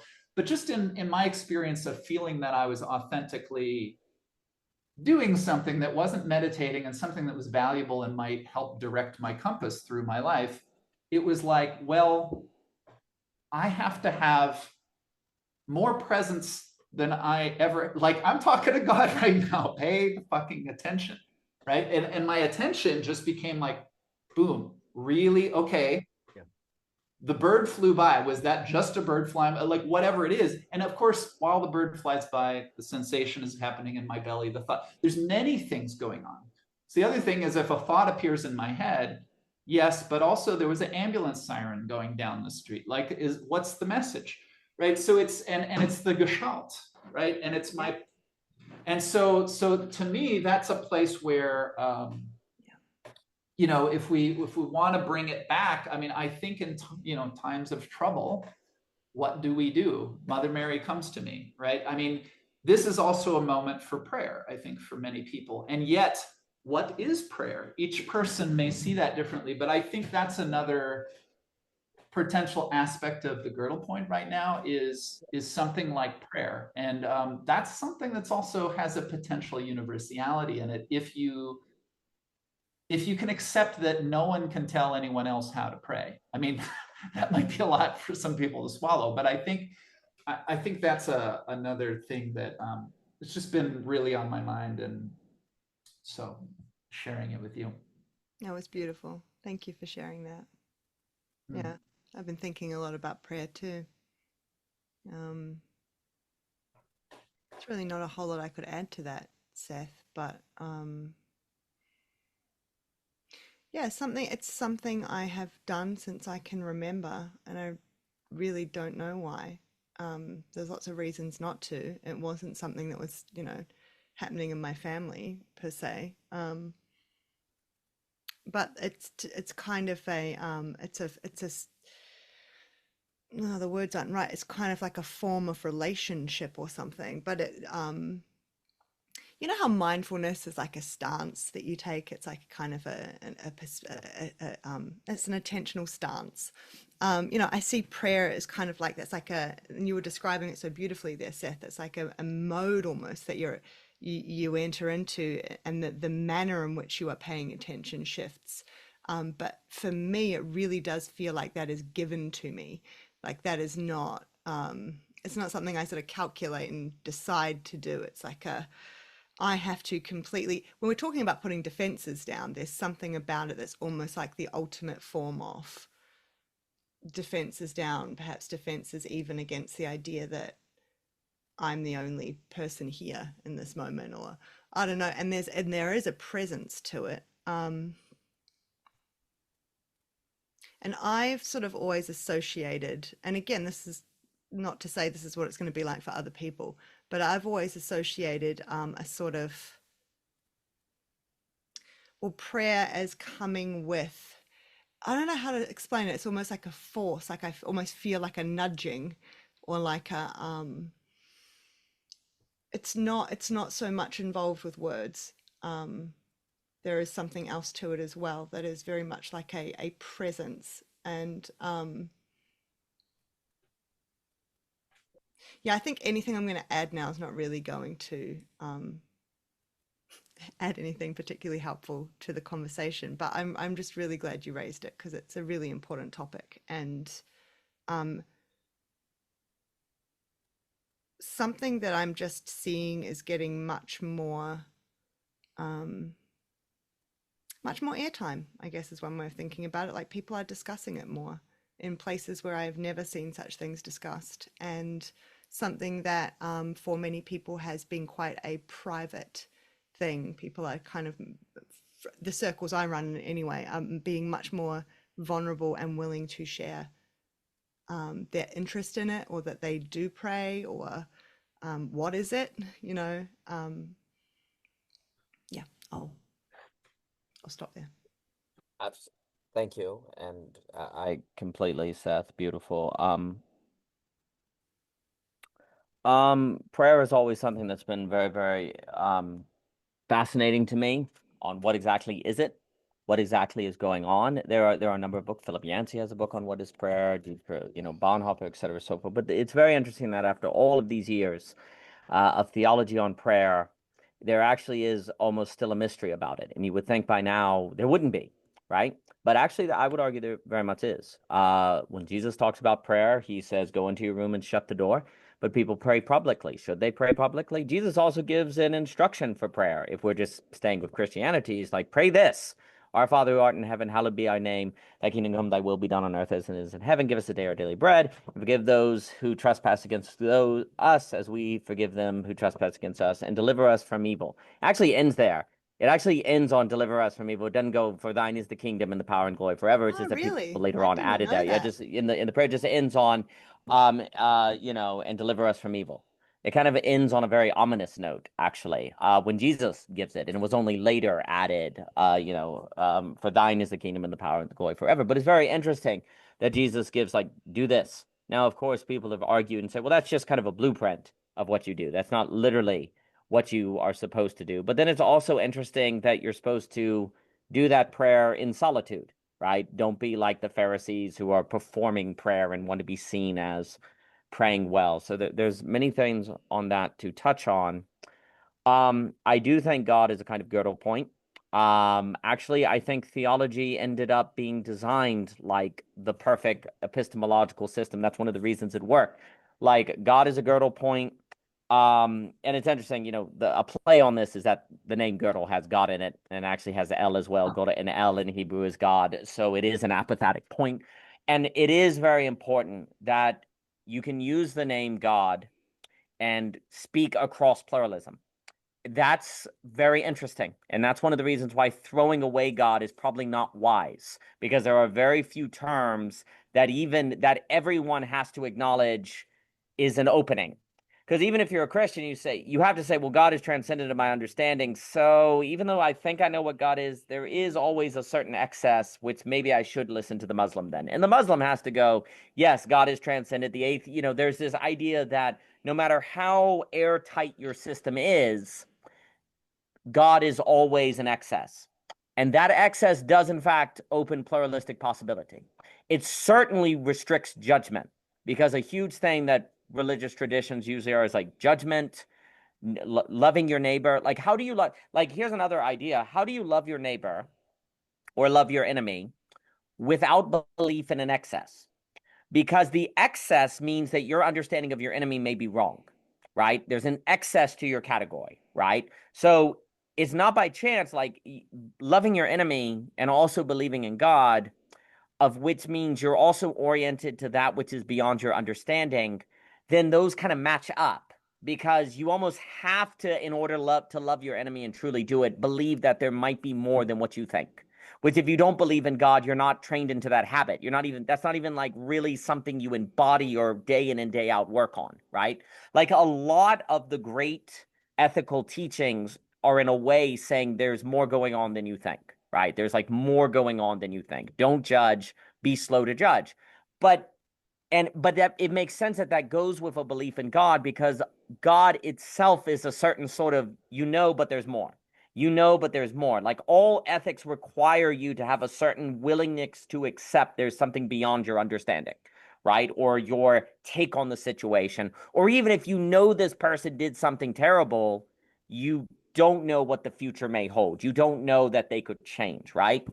It is very difficult to have genuine ethics without a girdle point, rather it be God or the map is not the territory, because then there's nothing beyond your impression, really. Your impression is final, and ethics is always compelling you to go beyond your impression. But you have no way of life that habituates you to genuinely doing that.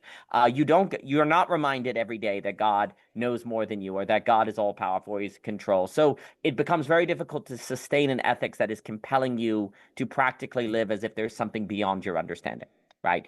And like, basically my suggestion here is that ethics is almost always a certain sort of belief that there's more going on than you think, that you shouldn't close, right? You shouldn't close down, right? Well, you shouldn't, but that becomes very difficult to do without a girdle point. And many, look, Not all people that go to church, God has basically become a part of the consistency now. God is not for all people the girdle point, even if they say there's he's been brought into the consistency. And this is where a loss of the mystical traditions or the theological conversation has been very consequential to many religions. That would get us into belonging again. But it's important. I like the phrase leaning on the air, expecting to be caught. I think that is completely beautiful. I wanted to comment on what you were saying, Aspasia, on the gender. I think this is very astute and also very important. I think like with the hikikomori in Japan, I don't think it's by chance that this started in Japan because it's a shame culture versus a guilt culture, which there's a difference of that. Your value in Japan is really weighed by if you get a job and you have a successful career. And of course, with the 3 lost decades in Japan, employment is very difficult. And if you get employment, you're working till midnight and getting good. Japan is there's a lot of problems in Japan.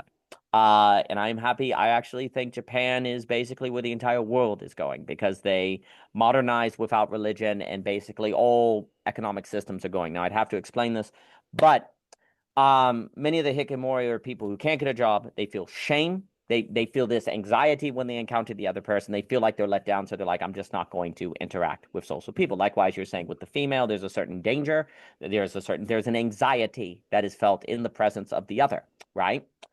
I think this is even harder to work through if conversations have right and wrong answers. So one of the things, for example, many men, if I were to speak generally from my own experience, very few men growing up certainly did philosophical discussion. When they talked, there was a right and wrong answer, right? And if you disagreed with them, then you could even feel the certain fact that they were bigger than you, or so are you like, shut up, I'm bigger than you. You could actually feel that come to the forefront, right? In a right or wrong conversation. There is a way, if I were to say something, I would have to justify, but in a world without philosophical conversation, which is open-ended conversation, I don't think we should be surprised to see gender relations get worse. Because the open-ended conversation is where it's not a right or wrong, so you don't feel that aggression come to the forefront, because the male is exploring with the female and the female is exploring with the male, and that you're doing it together, and that physical difference doesn't come out as much. Likewise, if the hikikomori is interacting with people and they're not just asking right or wrong answers, do you have a job or not, then I think the likelihood of hikikomori go down, because conversations are not always going into I don't have status. And so this is the other issue. In an age upon which politics is unleashed upon the world, which you could argue internet does, without philosophy, means will be a massive unleashing of right or wrong conversations where someone's right and somebody's wrong.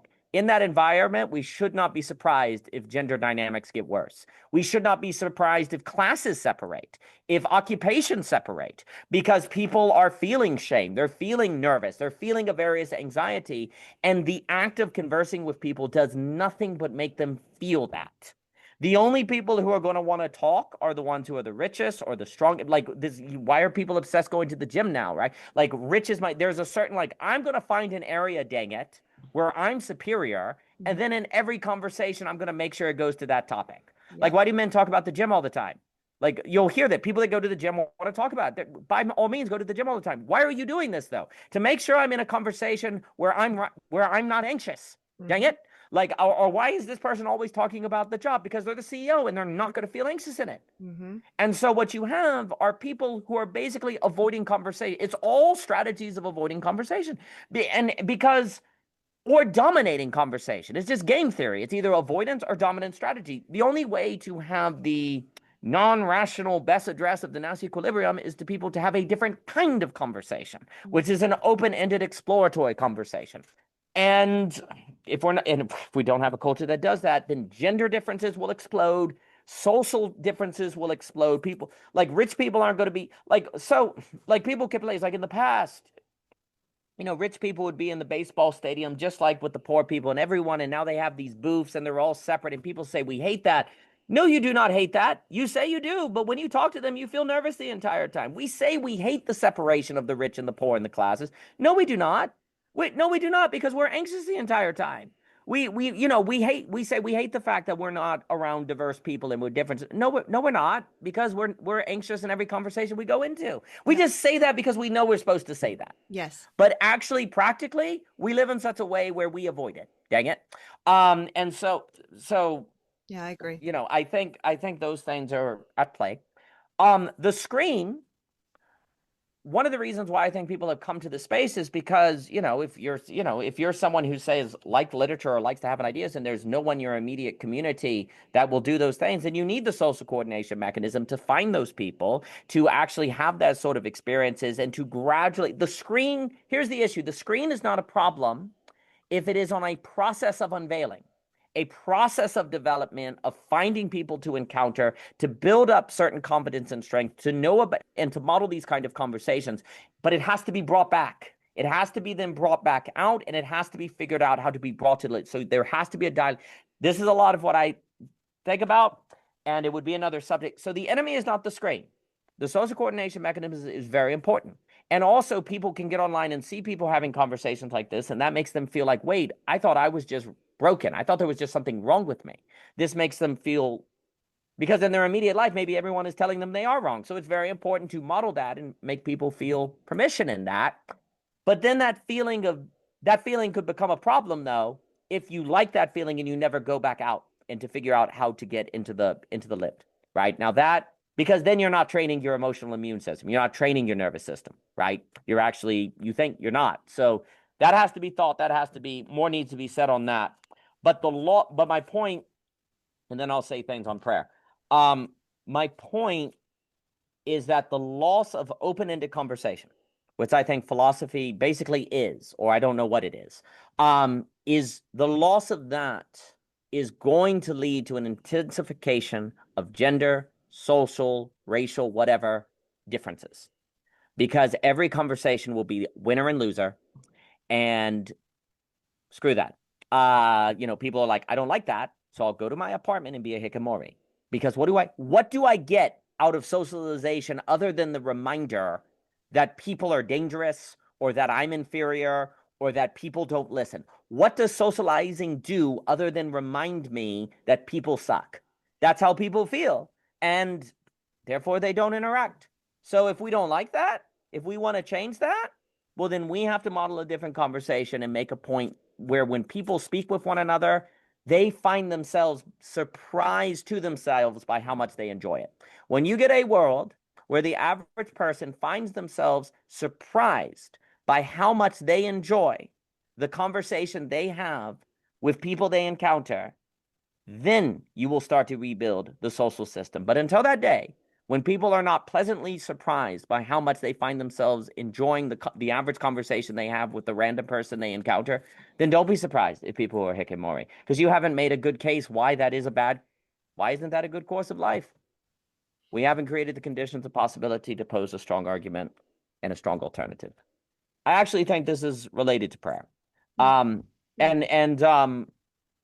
Also, before I forget, for the individual one who says, well, there are liberals who are celebrating the death of Kirk, and that must mean they want the death of me, or everyone no one has ever listened. Well, I would say that it's just very interesting. Father Zosima, when he was talking, there was a guy in the Brothers Karamazov, and so I think, this is kind of a theme of Dostoevsky. And someone comes up to Father Zosima and he says, Father, forgive me. I came to love humanity and lost the ability to love an individual. And the whole idea is that many of the great evils in history are a result of loving humanity, but in that love of humanity and abstraction, losing the ability to love an individual, right? There's something inverse kind of going on to that now, where people are, Father, forgive me. I came to hate humanity and thus never encountered an individual, or never made a point to encounter an individual. And what I mean by that is when people talk, it's like, well, liberals are celebrating, it's this kind of category of people, right, that don't listen, right? Get off your computer. Stop hearing about liberals, because that's an abstraction. Go into your... Do you think there's not a single liberal in 50 miles of you who will not listen to you? Go find them and meet their face. Go find the counter in your lived experience to your experience online. Go find them. Do your best. And if you work really, really hard to go find that individual and you don't find that person or you never encounter it, you will be changed by that very effort into someone who is actually not so prone to perhaps hate the other. Because along the way, you'll meet a lot of people and you'll see the world is quite vast. And you will actually also probably encounter that, oh, I actually run into conservatives who are just as hateful as those liberals that I think are so hateful, right? And it's also going to be very productive to say, oh, there are actually conservatives who will celebrate when liberals die. Oh, no, I should not think that this is just an us versus them thing. It turns out that there's plenty of good and evil to go around, if you will, on all sides. It's very important to go run into individuals, not categories. To try when we start feeling feelings of nobody doesn't exist. This idea that they never listen. I've tried that and nobody listens. Well, nobody doesn't exist. Nobody doesn't exist. And if you say that and you say that nobody listens, the other thing though I want to say though with this, and I think it's important, like on this idea of, well, I've tried listening and I've tried understanding and it never works. Well, there's actually a number of skills you need. Have you learned how to freed speech? Do you have freed speech? Have you figured out how to help people think about a topic in a new way? Have you learned Socratic method? Have you learned philosophy? Have you learned poetry? Have you learned literature? It actually is not enough to listen and be willing to understand. Because if you're willing to listen and understand, but you're not able to help someone else understand by breaking them out of their entrapments in their mind, then no, it's not going to do anything. But then, of course, if you don't listen, then you're only manipulating. So you have to do both, right? Like you have people with the skills of changing people, but they're not listening. So that's manipulation. But then if you're just listening and willing to understand, but you don't have the ability to make people see how they're assuming certain things in their categories or how to introduce them to new ideas in an artful way versus banging them over the head. If you haven't learned how to speak in a manner that brings people in, well, then no, they're not going to change. So there's more skills that are involved. So maybe the problem is that there are other skills that need to be learned. No, you don't change. Empathy alone does not change people. Empathy is a prerequisite for a non-manipulative world, but empathy is nothing more than perhaps an ability to accurately assess the terrain of the relation, the way the maps are interacting. Okay, you successfully can tell how the maps are interacting. Well, now do you have the skill to bring someone to the girdle point? That's a different skill. That's a different capacity. You are going to have both. But I would also applaud the individual to say, who's going like, I've listened and tried to be understanding. That's a lot more than a lot of people have done. So don't be discouraged. Just now think of the other skills that have to be employed, right? And if you don't have if you don't have the listening part, it's all going to be manipulation. But if you only have the listening and the empathy, then you're not going to be able to break people out of their entrapment. So you have to have both. Prayer, and then I'll pass it. But the prayer conversation is very, very big, and so I really like what you were saying on praise. So really, really pay attention. And prayer has always mystified me. And without getting into a very long thesis on it, I'll just tell you what I've come to decide to think about prayer.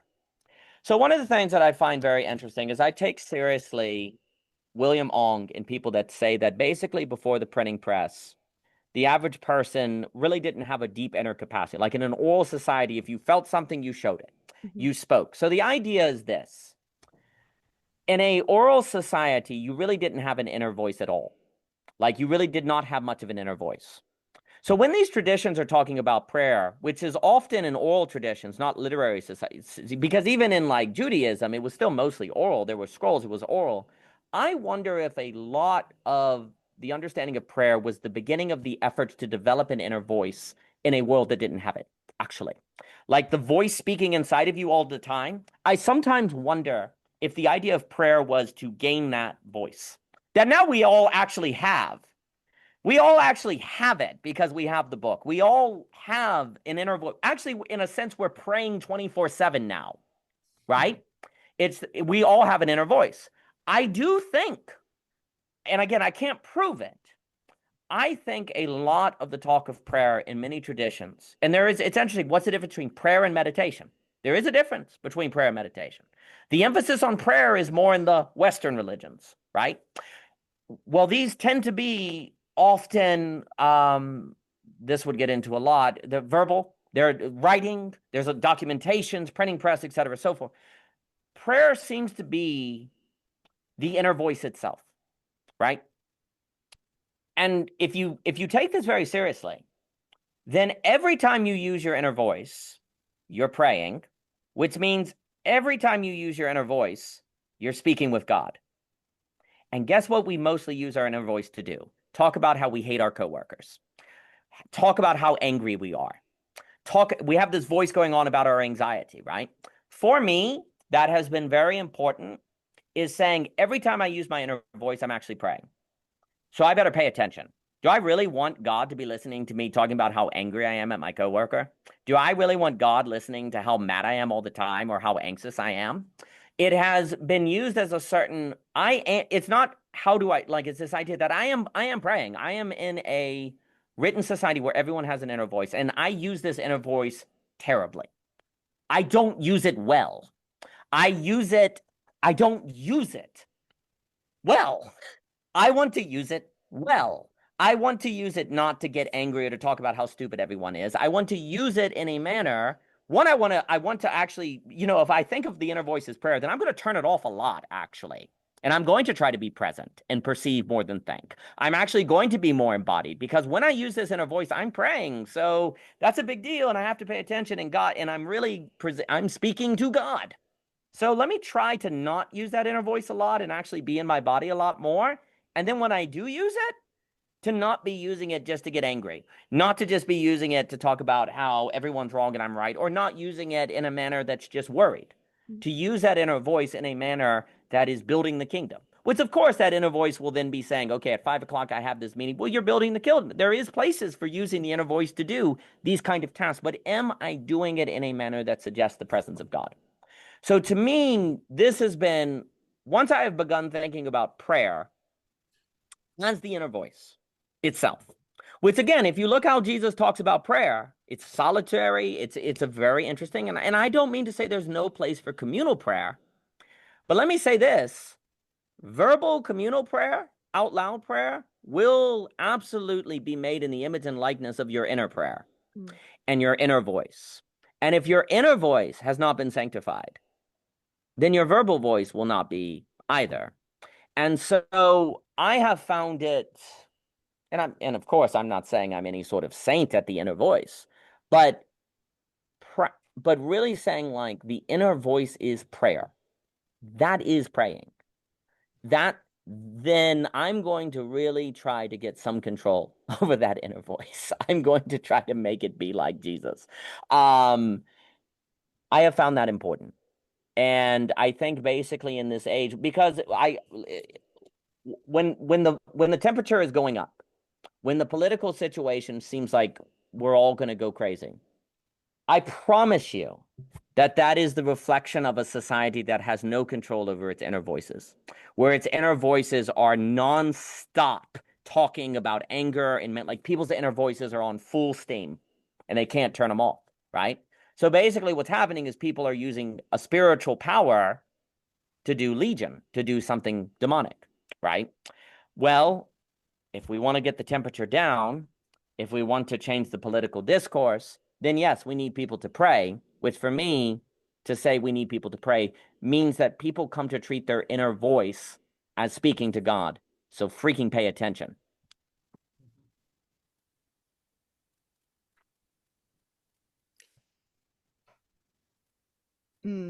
I need to sit with that for a while.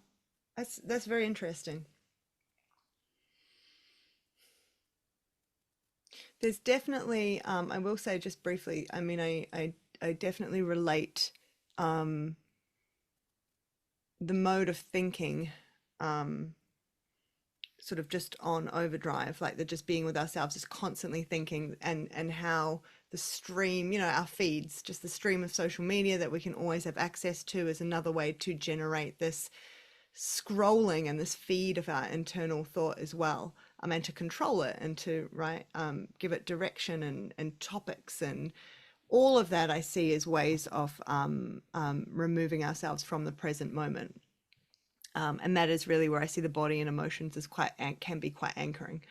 And that tuning into those is more likely to help us to be present than that.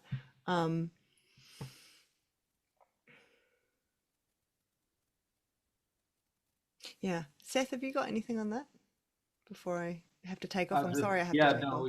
It's time to end, but I'll just say, for anyone who watched the whole thing, I hope you try that on as an experiment, what Danielle just said. Mm. And the other thing I would say is, if I pay attention with that